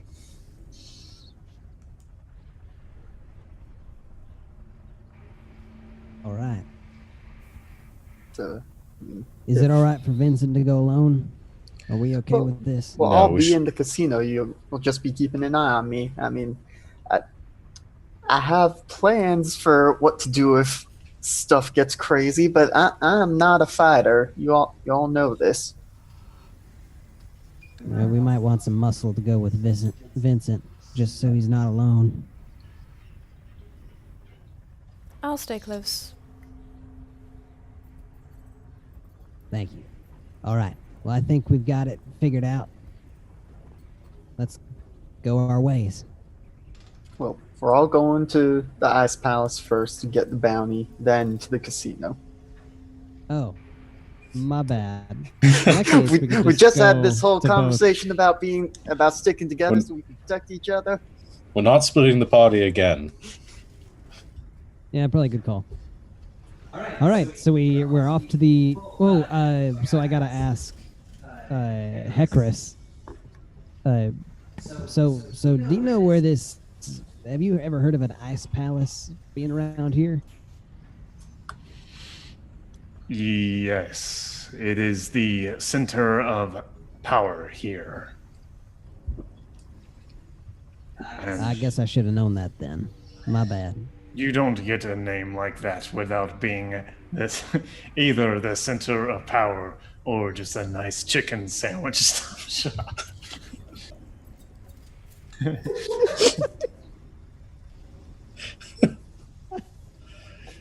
But so what he does, sorry, I'm getting goofy. What he does, he essentially, so I meant to make a map of this so you all can get a better visual of this, and I just ran out of time and travel. But so let's say my arm is the Anchorage, but just kind of that kind of shape. It's kind of spiraling a little bit, and it's this frozen ice river with like bits of like asteroids kind of built into it, like mountains, and also part of the ground itself at some places. You all are kind of towards the end, kind of the slummier bits. That's what they're called, the slum bits. And then the ice house kind of lies like at this peak at my elbow, kind of where. So, and Hecrus explains it to you in equally descriptive language. So, he kind of shows you where to go. It's probably going to take you several hours to get there if you're walking. Or I'm sure you could probably get a solar sail taxi or something if you wanted to drop a couple coins, get that solar lift. How much would it be? Let's see. I gotta figure out if this is surge pricing or not. Gosh, it's like towards the evening, so probably yeah. There was a Jimmy Buffett concert earlier in the. Exactly. So because this is in the evening, you kind of arrive at like mid morning, late or at noon almost, and it's been a few hours since then. So it's about evening. Yeah. So we're gonna say it's if it. Sorry, I'm having to really quickly. I'm gonna say it'll cost you 10 gold. Not too much, but like it will save you about 3 or 4 hours of walking time. I'd say it's worth it. I'm dropping it. It's my money. It's literally half my money, but it's my money. And yeah, let's go. Okay. Right. Do we have any kind of discrete container for heads? Because I don't know how accommodating solar taxi drivers are carrying heads. Will they fit in my bag? What kind of bag do you have? I mean, do you have anything else in your bag? We'll say this. Not really. Yes, take out everything in your bag, and then you can put in 2 heads. Okay, let me see what I have in my Just bag. Bolster says, "Hey, y'all, don't worry about it," and he pulls out this special bag out of his jumpsuit, Right. and says, "Yeah, this is an interdimensional device, and I think I can fit plenty of stuff in here. I've been working on it for a little while, so you can just pop them in there. They ain't gonna hurt nothing." Freaking artificers. Okay. Yep. You just have one. That's my boy. That's my bud. It's my mouse friend. Can I do one little thing before we leave the ship? Yes. Just one. Just one thing that I was gonna do earlier, but I One didn't want little to thing. interrupt. And 3 big things. Yes. Okay. So my first big thing. I'm just kidding. I just really quick before we go, because I haven't really said anything about pace or anything up to this point. I just go to my room, and if you guys have ever seen Gwen's room, it's just full of stuff. She's got lots of stuff. She likes trophies and collectibles and like trinkets. So she's just got tons of stuff everywhere. And so I want to go into my room, and I get this little trinket that I have, which is not like really anything super special, but it's like a little fossil, just that I picked up somewhere in some city from something, and I just go into Pace's room because I just think she would like it, and I just put it with her when I'm by myself, and I just leave it there, and I just kind of say, We'll miss you while you're gone. And then I leave. That's it. All right. So you all exit the ship. Can everyone roll me, everyone but Linda, roll me a nature check real quick? And also, before we leave, I'm just gonna cast Mage Armor on myself, because if these dudes can pop out of nowhere, Fine. that's a 4 on nature. Okay. You mean an astrophysics check, right? No, I mean a nature check. This is going to be a nature check. Aww. We're Oh, planet sad. Okay, I'm having a moment and not able to see the nature skill on my sheet. They're in I know, alphabetical order. they are, but they also are not somehow. Like Yeah, mine every time I look at it, it seems like completely backwards and all over the map. I mean, I was No. missing investigation earlier. I had to add it Okay, myself. yeah, somebody tell. What? Okay, I just realized there is no nature skill It on should my be- skills right now. It's in between medicine and perception. It's not It's there. it's not. You might I just have believe to add it. that. Generate Yeah. skills. Yeah, I had to I add believe you. investigation earlier. So Okay, for now, I'm just going to roll, and then I'll go into that because I thought I was having just Yeah. Hashtag thanks, Roll20. Sean's having a I'm sorry. meltdown over there. Hashtag thanks. What's his name? Crixus or whatever, who does the shape sheet. I know he. I don't know. Well, that was a lot of drama for an 11. I rolled a 14. All right, so Bolster. I don't know why have you studied nature? Have you ever studied nature? Maybe you maybe actually makes perfect sense with your relationship with Pace. You just remember she would just like go on and on, talk your ear off about different things, and you would kind of check in and out as she was talking sometimes because she, it wasn't necessarily your field that you were passionate about. But you were listening, and one thing that you kind of paid attention to is how animals respond to injuries over time, and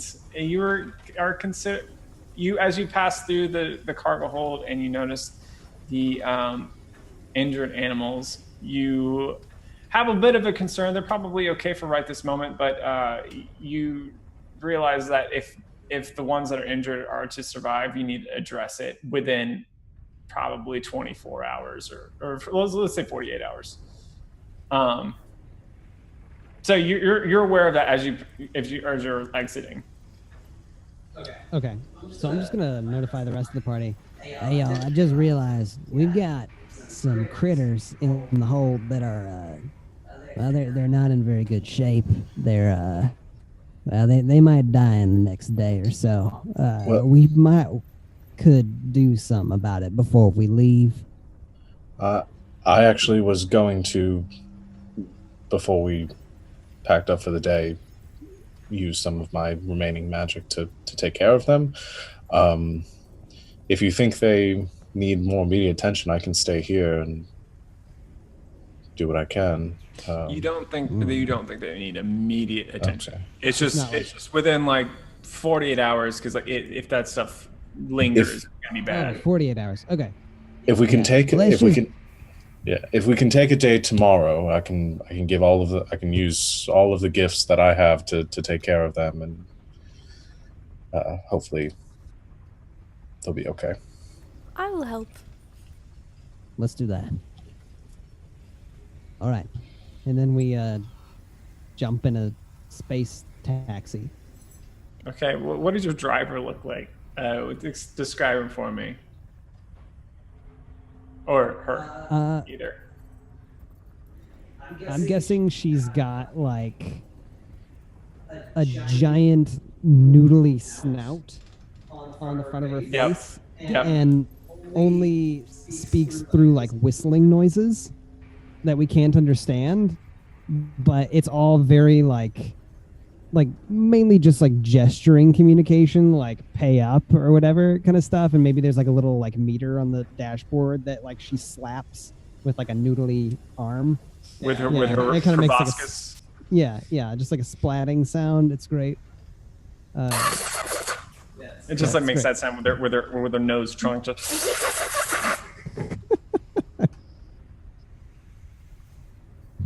There's probably music playing, some kind of like ridiculous like pan flute music playing, I guess. Like, cause I don't know. Like, I'm guessing like if you have like a noodly snout, like all of your instruments probably sound very similar to pan flutes. So there you go. Yeah. Okay. So I think actually her library is a little bit more eclectic.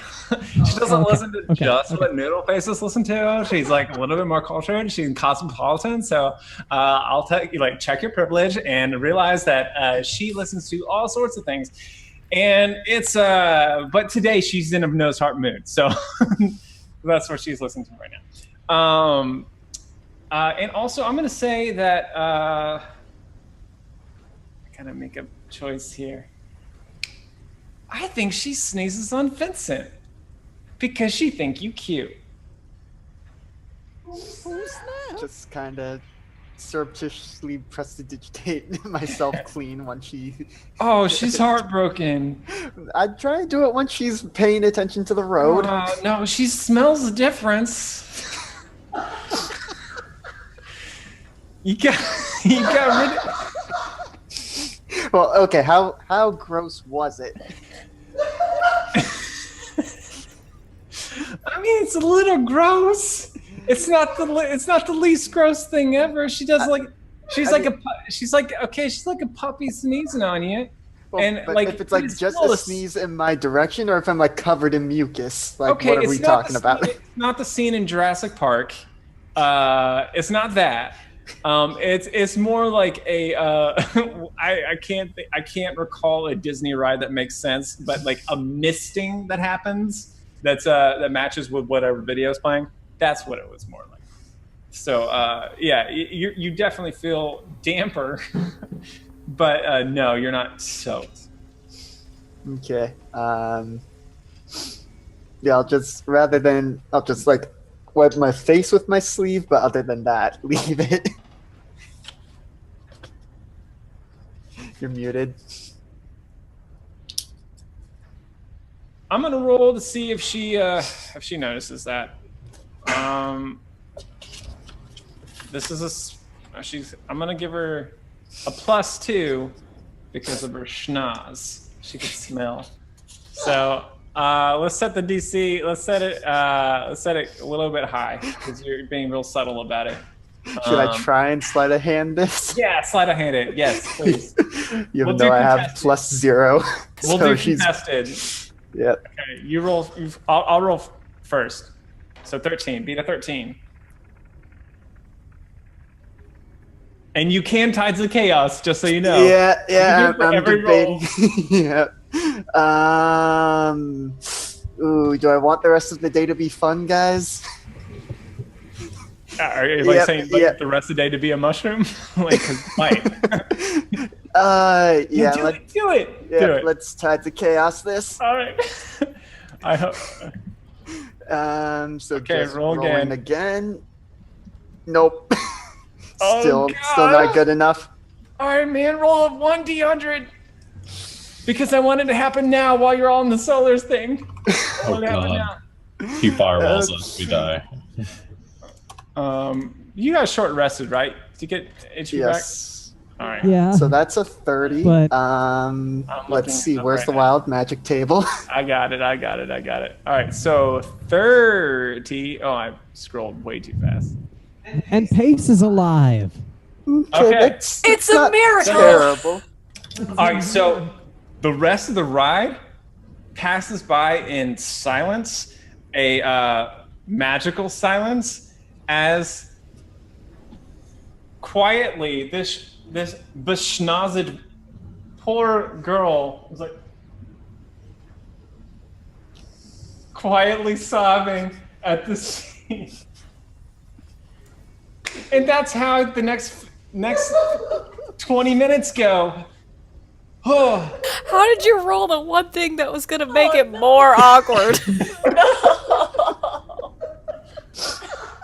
Oh yeah, no music anymore. Like it does, that whole thing doesn't matter anymore. Yeah, it just. So there you go. That's what your ride is like.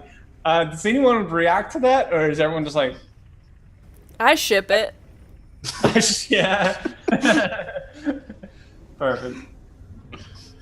All right. So, then I guess we'll move forward. Oh my god, that was amazing. Okay, so do you tip her? Do you tip her at least? Yeah, Yeah. 3 gold. 3 gold? Okay. That's right. like 30%. That's a large tip. It's a good tip, but I don't think it's enough to fix her heart. So as we're leaving, I think Bolster kind of looks up at her and says, "Don't you worry about that, sweetheart. You're finer than frog's hair. Don't worry."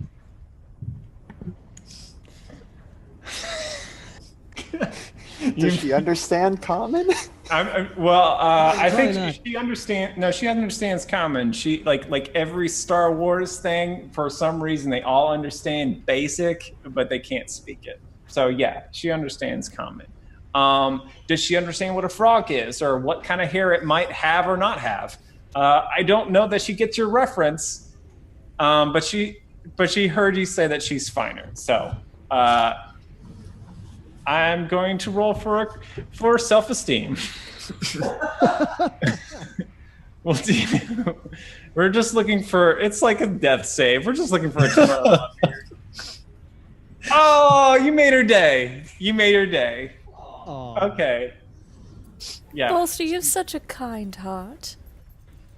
Yeah. So. And okay, I thought that might go somewhere. No. Okay, so she drops you off. This is so weird. Okay, she drops you off at the what did I say the name was? Ice Palace? Yep. Is that what I said it was? Okay, yes. Yeah. I gotta take this call, BRB.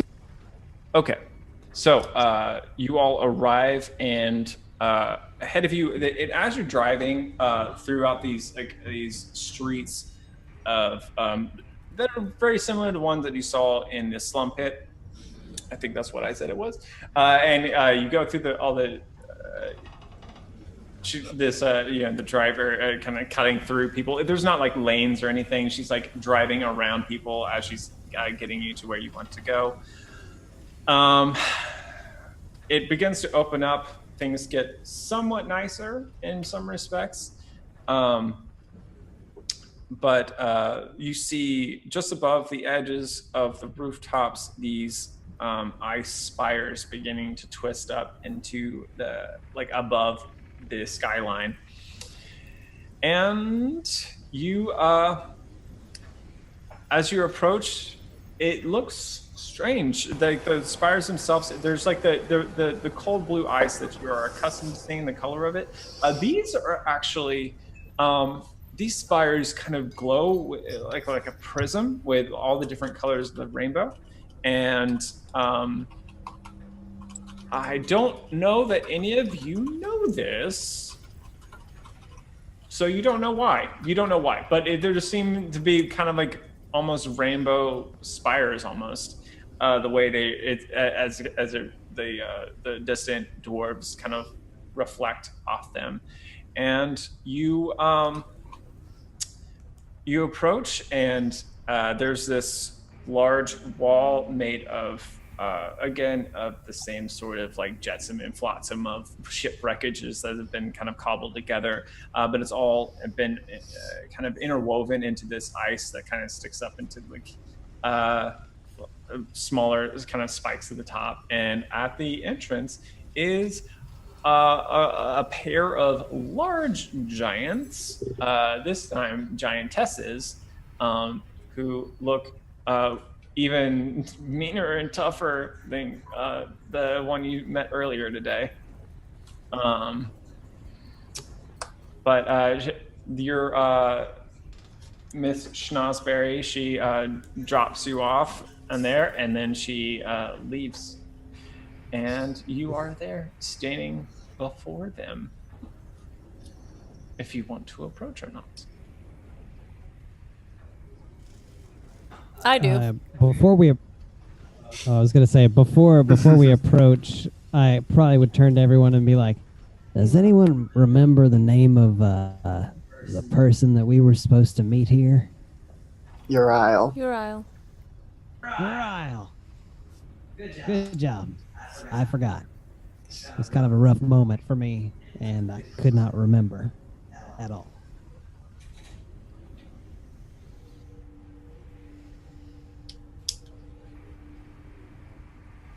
can rocks fall? No. I approach the giants. Okay. All right. You approach the giants, and as you get within about, I don't think I guess you're in your normal form, right? You spend 10 minutes, so yeah, they don't seem to tense up as you approach. They just kind of like peer down at you. Their features, they're different. They're not like elven. They're kind of beauty is different, but there's something kind of majestic about their faces that they look down to you. Even though there's, I don't know, there's something about the power of just their size and their presence that is just a little bit overwhelming. And though they may not be like traditionally beautiful, they are stunning in their own right. And they just both lean down to you. One has a large axe and the other a spear. And they don't say anything. They just kind of casually look down at you as you approach. We seek an audience with Uriel.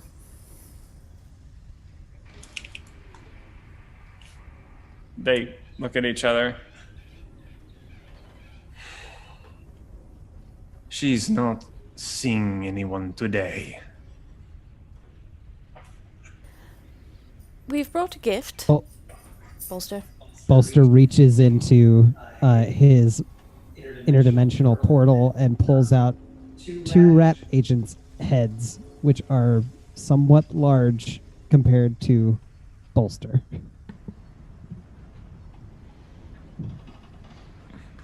And one of them said, like, so what, you have heads?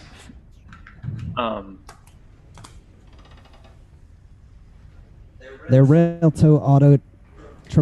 they're Railto... I can't even talk. They're Railto Audit Tribunal heads. And we were told to bring them here because Uriel had some work for us. Grumhorn told us to come here and collect the bounty. Not that they look at each other, and the other one kind of mentions, like, I did hear Grumhorn talking of this earlier. And 2 of them were headless, of the ones he brought back. And the other one kind of shrugs. It's not like these ones present any sort of challenge to you, Ryle. Sure, little ones. Come in. All right. Thank you. And as you take a step forward, they slam a great axe right in front of you, little mousy, into the ground. He's like, but don't try anything. Bolster climbs into Samathes and shivers there for the next several minutes. So they kind of like kick the axe back out of the ice, and there is a gap there now that's like 3 feet wide and about 5 feet deep of where the axe went in.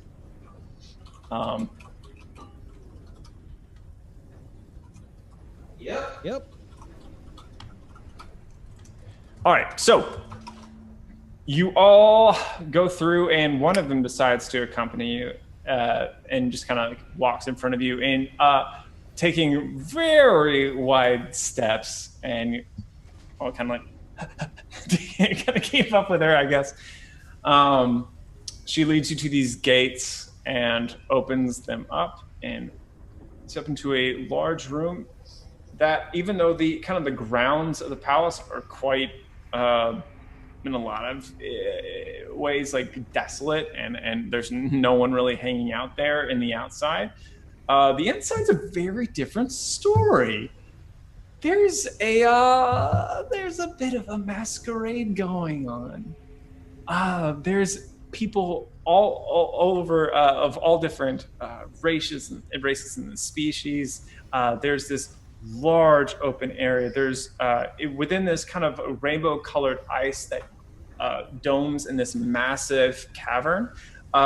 There is kind of embossing in gold inlaid within on top of the ice in ways that almost seem to kind of defy, like, you don't really know how someone can engineer something like that. But this kind of gold framed rainbow ice palatial atrium that you all find yourself in, there seems to be a party going on. There's all sorts of, there's this very not nose harpy music that's playing right now. It seems to be I don't know if any of you in the party are like really hip to the music. This isn't necessarily like a current style that is more popular right now. It's kind of a classier, like aged well style that's playing right now. People are dressed really nice, like in contrast to all the clothing that you've seen, like of people wearing that's kind of all dingy and reclaimed and cobbled together. Everything that you've seen about the Anchorage has been like, it looks salvaged, but this, everything seems very curated, very manicured, very very much in sorry, Cooper's crying again. Very much just trimmed and proper. And there are people like handing drinks out, like walking around with trays of drinks, like blue fizzy drinks, yellow drinks with, on the top there's like this red film that lies above that kind of bubbles slightly. And yeah, what do you want to do? And the giantess just kind of sees you go in and kind of like smirks to herself and just kind of shuts the door behind you. Oh, you also see inside, ominously in the corners, you see at least 6 other giants that are just kind of like overseeing the whole affair, all wearing the emblem of the song. Is there any kind of throne or somewhere that just is screaming Uriel is here? A VIP lounge? Yep. There's these stairs that kind of go up on either side, leading in this balcony, but it is currently empty.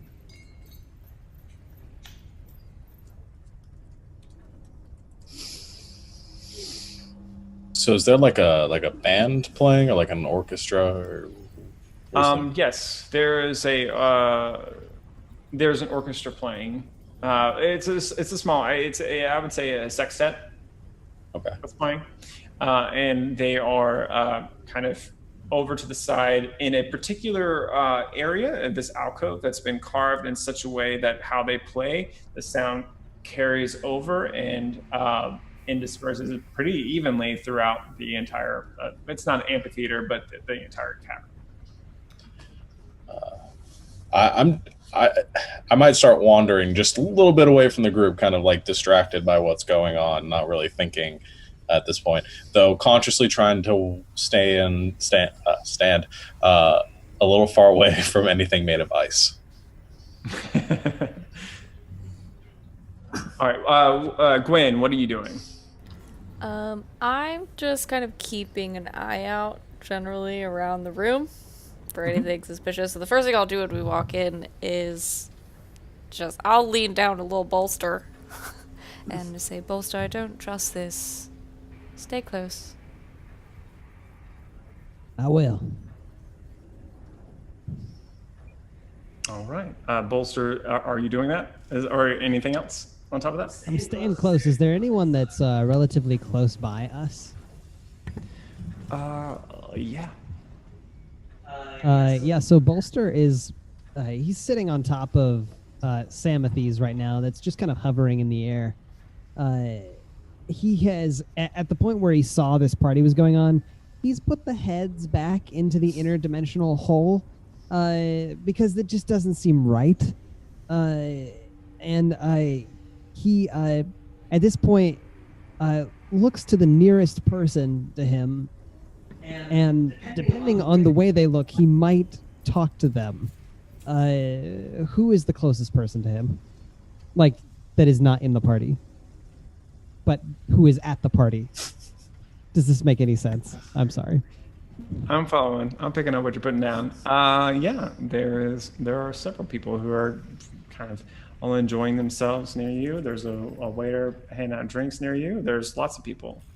So Bolster kind of leans over towards the waiter, and he's like, "Pardon me, sir. I feel like we wandered into an occasion that I was not invited to.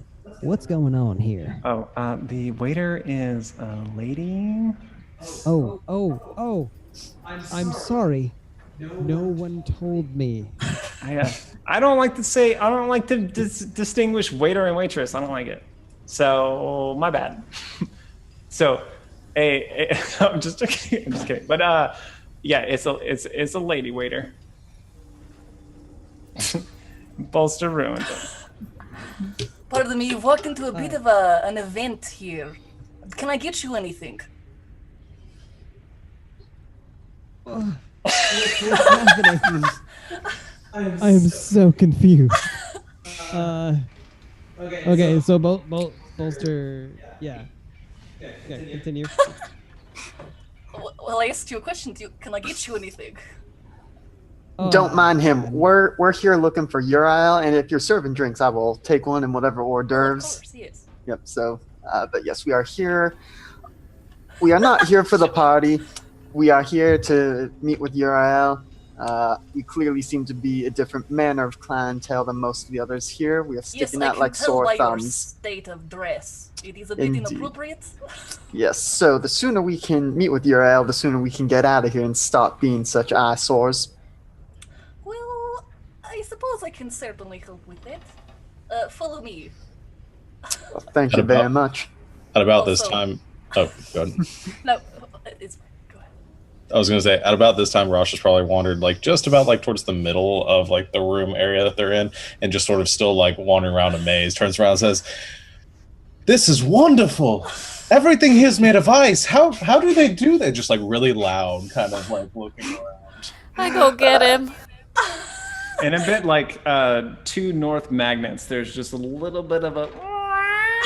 You're kind of like the eye of the hurricane. Does everyone just kind of like? It gives you a little bit more space, and maybe then you are in touch. Rosh, Yes. stay close. Oh, I'm sorry. I got a little carried away. Yeah. Where are we going? I was told you were going to Uriel. That is where I'm going to take you. Hopefully that is correct. That is what we are after. Yes, Okay, thank you. Great. I lean over to Vincent as we're You are walking. so helpful. By the way, darling, you smell like schnoz. And I've just prestidigitate the rest of it off of me. Okay, and I'm just gonna lead them up the stairs to Uriel. Okay. Alrighty. So, you go up the stairs, and as you do, or you attempt to anyway, one of the frost giants kind of slightly kind of angles himself between you and the stairs. In giant, I'm going to say, they have audience with Uriel.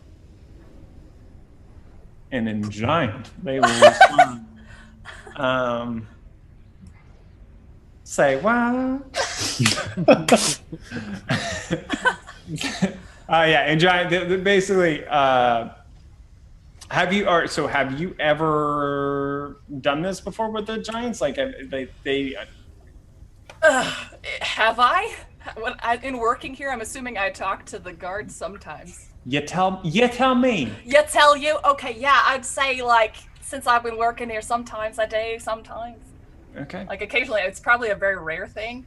Okay, so are you the kind of person that like maybe like slip somebody some drinks, like to make the like Yeah, the kind of yeah, for sure. like, okay, maybe some like you if they're like like, oh, look at all these hors d'oeuvres that are just being thrown away. You're I like, have some piece of blanket for you. I'll save you a tray. Don't you worry. Yeah, don't worry about it. Okay. All right, yeah. Okay, then this particular giant I wink. is, this particular giant is gonna let you pass because of Sweet.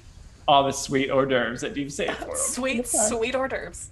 Okay, so you travel up the staircase. This ice staircase, and it's slippery, y'all. It's real slippery, but it's okay. What's your step? It is slippery. But in the center though of the ice, there are all these not ball bearings, but small ball bowls, I guess, that are in the ice that allow you to have a little bit more purchasing grip with your boots as you make your way up. Walk here in the middle so you do not fall. So you make your way up, and at the top, you see on a dais, which is the way I pronounce it. I hear it differently every other day. I don't know, but I think it's dais. There is a woman sitting there. She's wearing a flowing white dress. Her hair is this strange color of kind of amber and real thick and done up in this large, I don't know what you call it, but just her hair is done up and very large, and it's kind of held together with this kind of golden casing. I'm not casing, a crest crown sort of thing that's kind of holding the shape together. And roll me a perception check, everybody. You don't have to roll this. Okay, my bad. What made waiter? Sorry, my bad. Because you know this. Okay. 15. Okay. Can you all call out your rolls? Those to whom it applies. Bolster got 11. 8. 8. Okay, and a 15. Okay, cool. So, Vincent, you notice that the lady's hair is moving. And as you kind of get on top of, and all of you notice this regardless of your perception check, as her eyes turn towards you, you all feel this like heaviness in your chest and your limbs, as if just by her gaze, she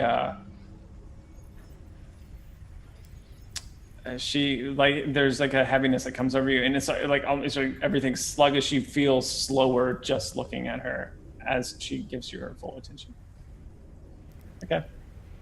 We have a raised hand. As a career monster hunter,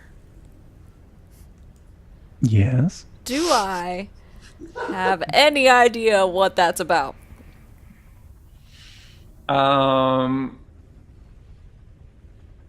You didn't notice the hair. I think that would have been a dead giveaway, but you didn't notice that. You just feel heavy all of a sudden, and I don't think you are putting that together quite yet. Okay.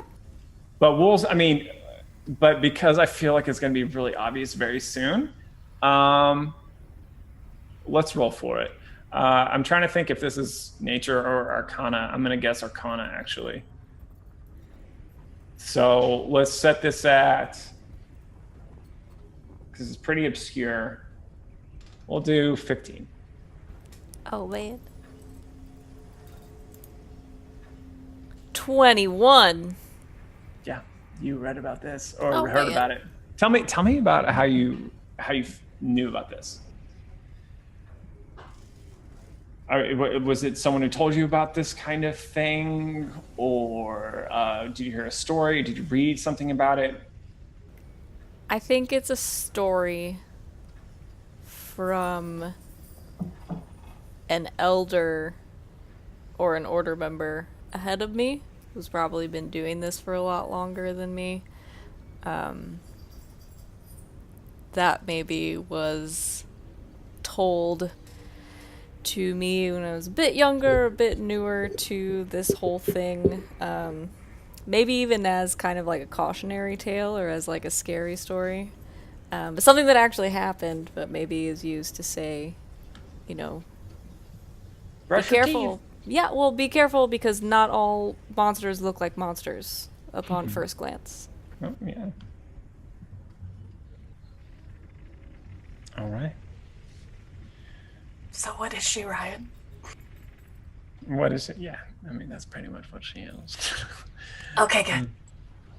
Um, Okay, so I'm gonna do an extremely complicated and like respectful bow, like the customary bow, and just Yes.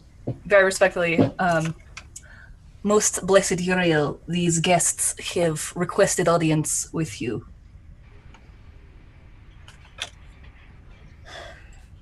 Why have you brought them here? I will leave that for them to introduce themselves. They claimed to have audience, and I leave it up to your fair and noble judgment what to do. If they are false, it is would not want to intrude on your punishment of them for intruding on your palace. Is it customary for you to bring me people who claim they have an appointment with me? I don't know, is it? Probably not. It's not. She says as she takes a sip from her champagne. No, It's not. darling. It's like, Please don't hold that against her most honored URL. I do just happen to be that charming from time to time. But I blush. Grumhorn instructed us to come here to collect a bounty on some grid walkers. And kind of motioned to Bolster to pull the heads out. Bolster pulls the heads out. I get out of the way like a good serving person, pretend I don't exist. she watches you as you go. As you kind of back away, and then she turns. Okay, this is heavy. Then she turns towards Bolster as he drops the heads. She's like, so you're the ones that got into a scrape with the grid walkers. Indeed we are. You have done me a service. I thank you. They took one of our own. We just want to get more of them. And we hear you may be willing to offer financial recompense and potentially other favors, and we are more than happy to go fight some more of these sons of bitches. So the death of the Great Walkers is one thing, but it's not their deaths that I want as much as I want their armor. I want the technology. And you do not seem to have it. I believe You Grumhorn want would to have walk on the it. grid. I did not hear the mouse, but I'm going to ignore him. Grumhorn did. He showed up with 5 sets of the armor. He claimed to have caught them all himself, but I see now that I think that perhaps you had more in play than he led me to believe. I don't begrudge the man for trying to win favor with you, but credit where credit's due. We slew them, and it seems like we can only prove we did it to these two. I mean, a few of them were set on fire, and Yes, there are more that were vaporized, and so no heads or technology from those ones. And the big one with the hole through his gut is mine. You make a compelling argument. The frost giants, as they are not prone to using fire. I think that I believe you. However, my hands are tied. I have already paid Grumhorn for the quarry. Do you know where we could find Mr. Grumhorn? It seems we need to have a little talking to with him. She raises an eyebrow at that. I can be quite persuasive. I don't think it will need to come to blows. It may not be up to you. But that is a matter for later. Unless Grumhorn was also, in addition to lying about us collecting this bounty, he was lying about us being able to enter a mutually beneficial relationship in regards to these grid walkers. I believe that is a more pressing matter of conversation. It is indeed. I cannot pay you for the quarry that Grumhorn has already collected on, but perhaps because I believe you, I will allow you to hunt the rest of them, and I will, for the 5 that you collected, I will pay you double. Provided that you collect their armor intact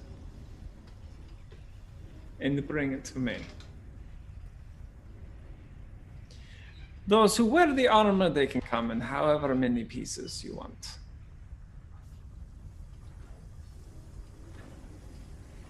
I think we can work with this arrangement. Do you or one of your subordinates, are you able to guide us in the direction of where we might find more of these grid walkers?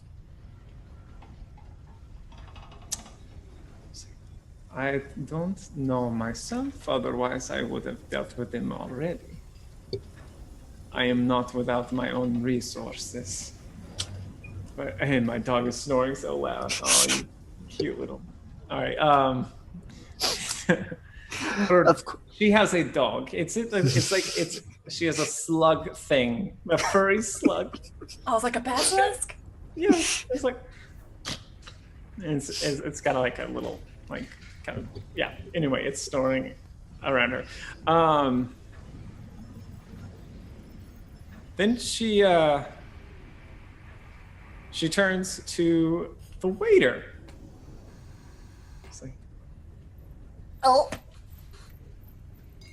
I think you can help them in this, no? Of course. Most blessed Uriel. As you please.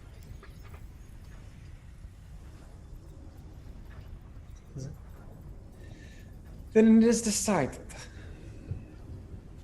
Bring me the rest of these grid walkers, and I will pay you.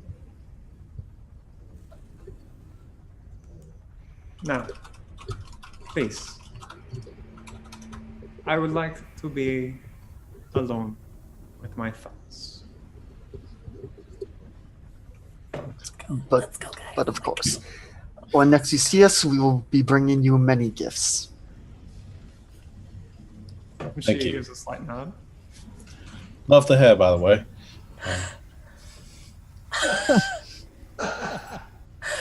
I start ushering Rosh and Bolster out of the room. Yeah, I'm like aggressively, politely, like, let's go. As you walk away, Rosh, you feel that very like how the way that people feel watched sometimes. You feel it like so hard right now.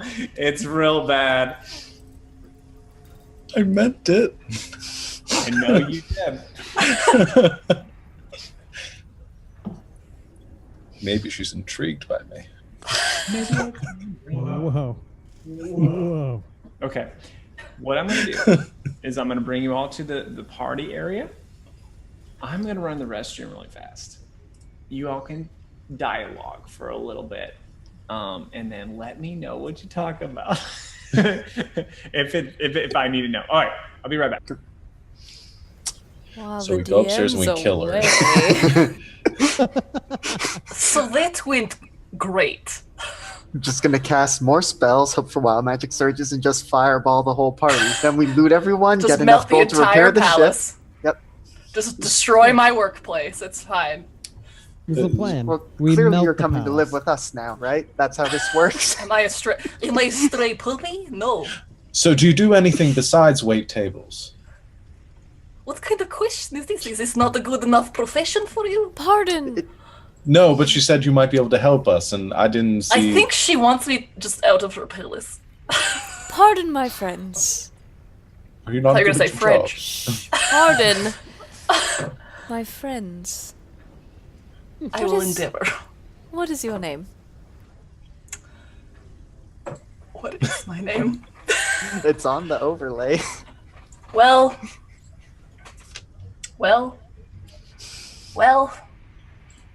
This is Well, what She has a happens when secret your name she DM has to go kills by. you in session 1. who am I? What am I? My name is Declan. What are your names? Well, it's a pleasure to meet you, Declan. My name's Vincent. And I look around. And I'm Bolster Valentine. It's nice to meet you. Rochelle Setion. They call Yes. me Gwendolyn of the Tranquil Mind. It is a pleasure. And I just kind of look around. Oh my gosh, Ryan! Okay, sorry. I just kind of look around and make sure, like, we're in a corner or a pocket where there isn't anybody. An alcove. A little alcove, just, yes. So, why are you looking for an Eye of the Domino? Well, that relates to the matter that relates to the Gridwalkers. See, they killed a friend of ours, and we hear that the Domino may be able to help us in that regard. We very much want her back.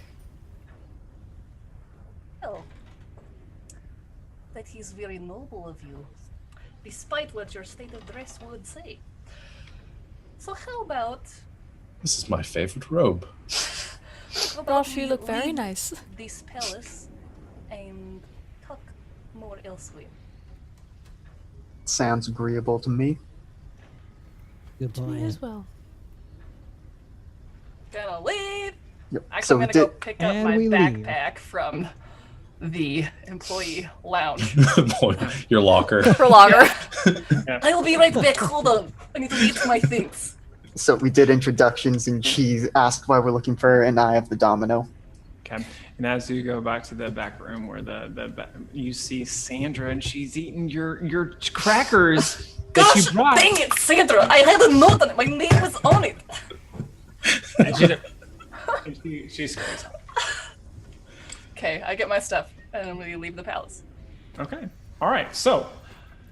All right. So what you do as you leave them, you Oh, well, hold on. yeah, I'm gonna no, step yeah, into no. a side alley, be like, hold on, I'll be right back. I need to sleep into something more comfortable. And then, it's where- a banana peel. hello! Where previously Footy pajamas. she was like this skinny, kind of H-shaped woman with like a side shave, blonde hair like combed over to one side. What comes out of the alley is a dark-skinned woman with black hair and on one half, and the other half is braided with like golden thread woven through it, wearing some armor and knives and such. And so as you're still looking for Declan, she comes out and is like, well, yes, now we can talk a bit more freely. My name is Sima. Pardon that you had to meet me at work, as it were. I am an Eye of the Domino, and I can take you to them. That is ironic.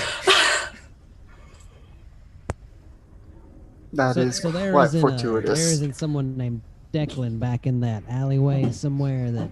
Oh yes, I killed him and or her. No, I am Declan. I'm also Sima. I am many people. Must be crowded up in that head. No. Not really. No, there's a lot of space. I am dumb as a brick. But I don't understand. Why didn't you just tell us your name to begin with? Why would you go by a different name? I was not Sima at the time. I was Declan. How?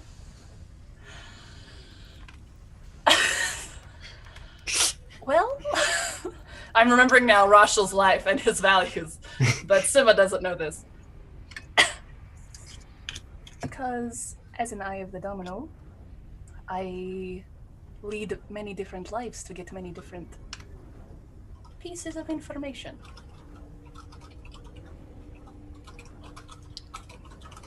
Okay. So, Seema is spying on Uriel as Declan for gathering information on the domino. That's Rosh. how these sorts of things work. Rosh. A disguise. That Declan seems dishonest. was a disguise. Have you taken a look at where we are, Rosh? This is not the most honest of places. I'm learning that, and this is very honest work. Thank you very much. Well, as honest as you make it. I don't understand. That's immaterial at the moment. We are looking indeed for the domino. We have a dead friend, and we hear the domino can help us with that. Yes, and that's why I followed you to your conversation with Uriel to see what kind of metal you had before I talked to you as myself. So it seems to me you're capable fighters, and you're a bit determined. You're not completed yet, so not worth the domino's time. And I think there might be a bit of work for you to do to be worth domino's time. But I'll let them decide. And then I lead them. Okay. So, you are very familiar with the city, and you know lots of great places to go for this sort of thing.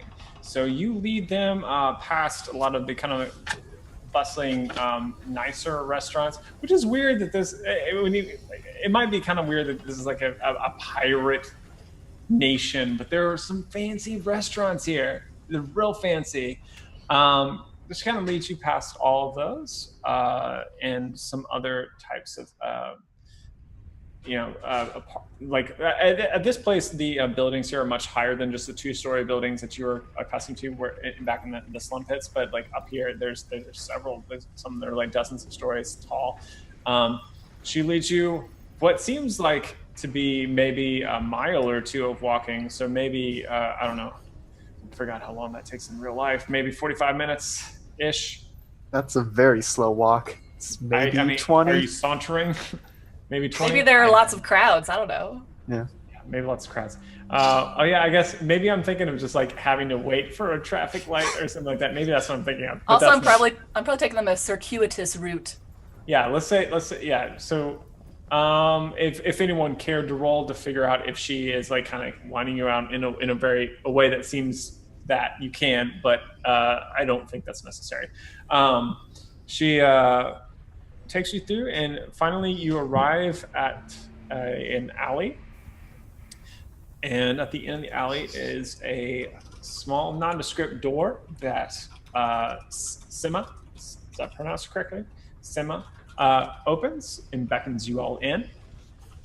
And you go through the door and come into this room that's quite small, maybe 10 by 10.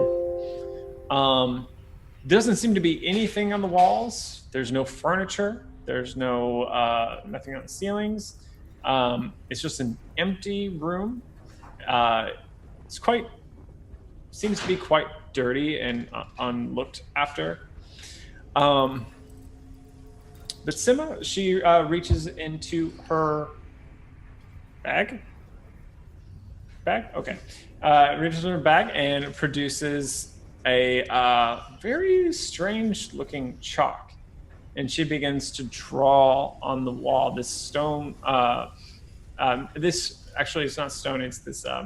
It's part of an old ship. It's this metal part, and she starts drawing onto the metal these shapes that are so like pretty intricate actually, but they follow the sort of pattern of that I guess it's like more like a 3-leaf clover the way it looks, but it's like eyes, I guess.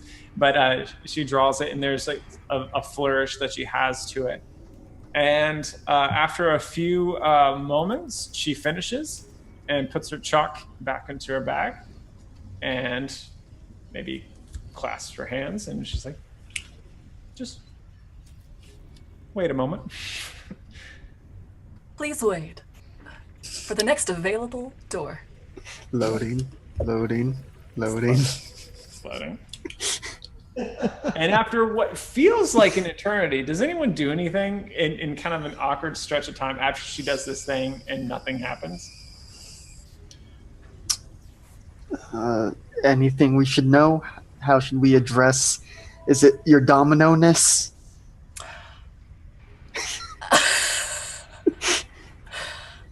Domino will suffice.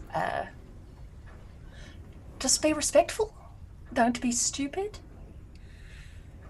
Be competent. I'm guessing that Domino isn't his real name. Of course not, darling. Okay. Just know you're coming in for help with something, but it doesn't come for free, especially not from the Domino. Everything has a price. Be prepared to pay it. Whatever he asks. Talking 5, 10 gold. Oh, darling. Yes. We don't have much need for money here.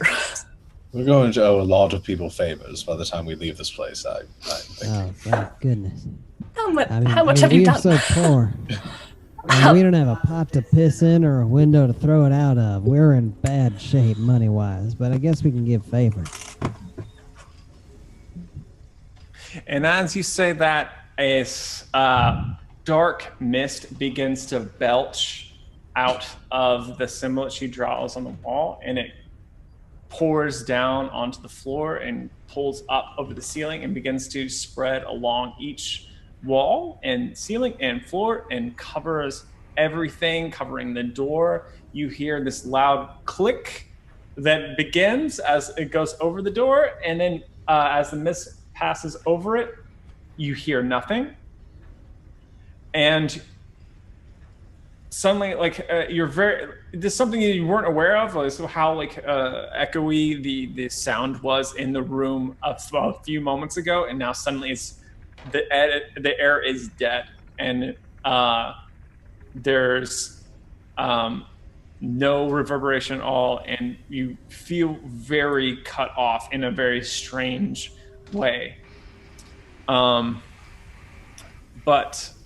from the symbol that that Sima drew, suddenly the wall itself, this metal, begins to buckle and swell, and from it, the entire height of the wall, this what's the opposite of a depression? Protuberance? Hey. Sure, yeah. A protuberance occurs, and Protrusion. There you go. protrusion. Thank you. That's what I want. A protrusion pushes forward, and then what looks like a face begins to appear in the wall, made of this kind of cobbled together shipwreck, and a voice, unearthly, unhuman, which I'm going to figure out how I'm gonna do it right now. It's like Zordon? right. It's, That what you ask of me. and then we're gonna stop this scene right here, and we're gonna go someplace else, y'all. Just wait, just a minute. Just wait for it. It's gonna be worth it. So, Pace. Yes? I mean, yes. After a time that seems to stretch So far, it bends your perception of now and earlier and later, and it almost it feels like an eternity and an instant at the same time. Uh, you the light that you saw as you slipped into death subsides, and you find yourself on a narrow path in the middle of a dense jungle. The thick canopy of trees overhead kind of obscures your vision of the sky, and the overgrowth is even wilder than it was on your home planet, and everything seems larger and more impressive. And you're not filled with fear here. This is a place that, I mean, you've been in areas like this before. I think you're more in awe, and you begin to walk down the path, and as time will be for here on out, you're not really sure of how long you're walking, but eventually you find yourself at a small clearing at the base of a mountain, and the canopy of trees begins to open up, and it's at that moment you get a good look at the sky, and it's a night sky, and it is dazzling. It is burning with countless stars and planets and glowing dust that you can see from here. But it's not constellations that you know. These are all brand new to you, and because of that, there's a beauty and a wonder and an alienness to it, I guess. And as beautiful as it all is, you are able to tear your eyes away from that sight and draw yourself back down to the mountain and to what lies before you, which is a large opening at the base of the mountain that is flanked on either side by massive columns. Hewn, they're thicker than redwoods and taller, and they're adorned with symbols that with an art style that you're familiar with from your planet. And as you kind of walk along this, and this is a more of a line of columns, sentinels alongside the path that leads you into this opening in the cave. And you enter in the cave, and alongside the cave, on the walls and on the ceilings, you see in bas relief these pictograms. And each one shows one of your kind doing something, doing some act, leading people over a raging river, or you see one nurturing a family that they had found, and you see other stories of where someone had learned how to harvest and agriculture, and the style of it is very familiar with it, and these stories that you're beginning to kind of see in these pictographic forms, they feel really familiar to you, though it's hard for you to kind of place it. And as you walk along, again, for what seems like forever and also an instant, eventually you start to actually recognize what you're seeing. And you begin to recognize the stories of your tribe, the stories of your family, interwoven within the tribe, and it's all beginning to almost chronologically lead towards the center of the mountain. And you follow this line until the carvings stop and the walls become smooth again. And it opens up into a large open cave. And you don't know how you know this, but as you step into it, you have an expectation. This is where not only your family, but all the families are from your tribe. This is where they are waiting for you as you come like to this side. And you step into the room and it's empty. I call out, Prosper?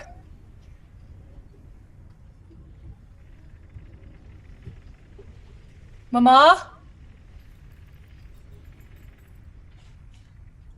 And as you call out, your voice echoes in the cavern. You hear a sound as from behind this kind of alcove that is sticking out of the side of the cavern, a kind of form of one of your people, but you don't recognize her quite yet. But she approaches you, and she looks at you strangely, like she doesn't recognize you. She's like, who are you? What are you? What is your name? I'm Pace. I don't know that name. I was Celerity. Celerity. And at that, she pulls you in close and holds you. Oh. And this is your great-great-grandmother, Constance. Oh.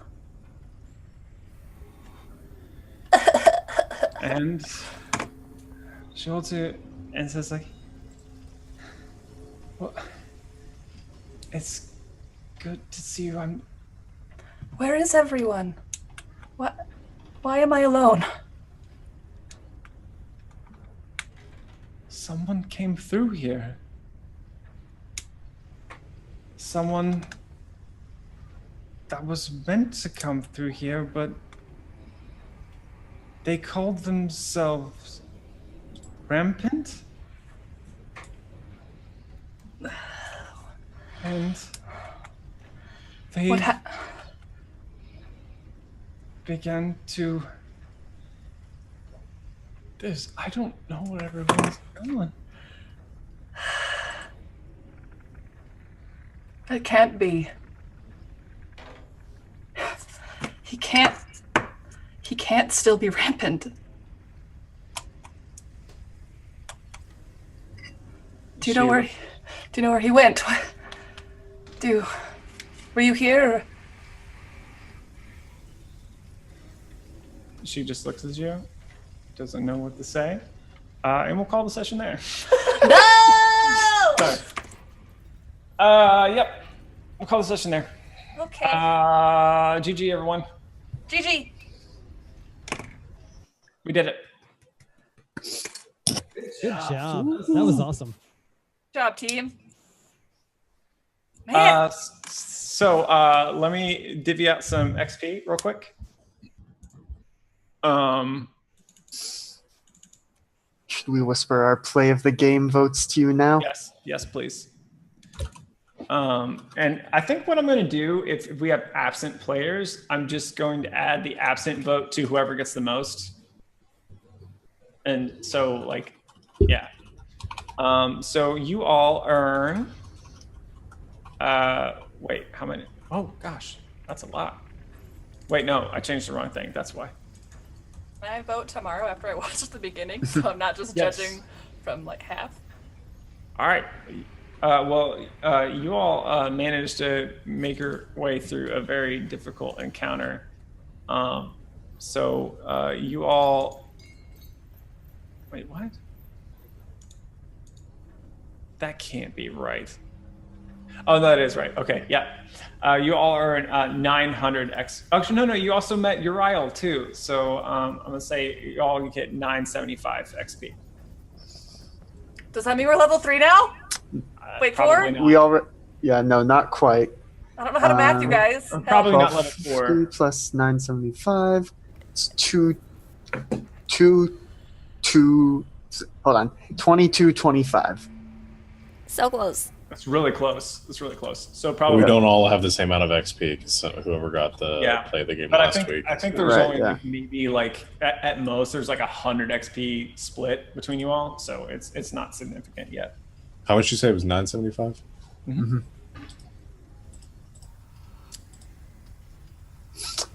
So for those of you watching at home, I don't think we talked about it before, but we're trying this thing where we do Overwatch style, a play of the game sort of voting thing, and people who get voted for doing something awesome get some additional bonus experience at the end of each session.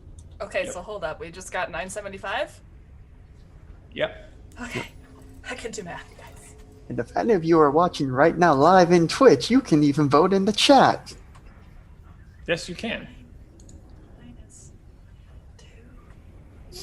Now we wait the 30 seconds for it to catch up for the maybe 1 or 2 people who are still here with us. I did that math right. Okay. So yeah. So I saw Whisper and Roll20. Can I get those in Discord though? Because Sure. Yeah. it's just easier for me. Cool. Then I guess we can just wait till the votes are tallied. Because we're all agree. We can stop the stream now if we would like to. Thank you all for watching. You are all very nice, and the stream apparently was having some issues, but the YouTube video will be crisp and delightful. So check that out. Thank you so much to all the players, especially, and the viewers, double especially. And we will see you all in 2 weeks. So, thank you. Whew. Okay. Bye.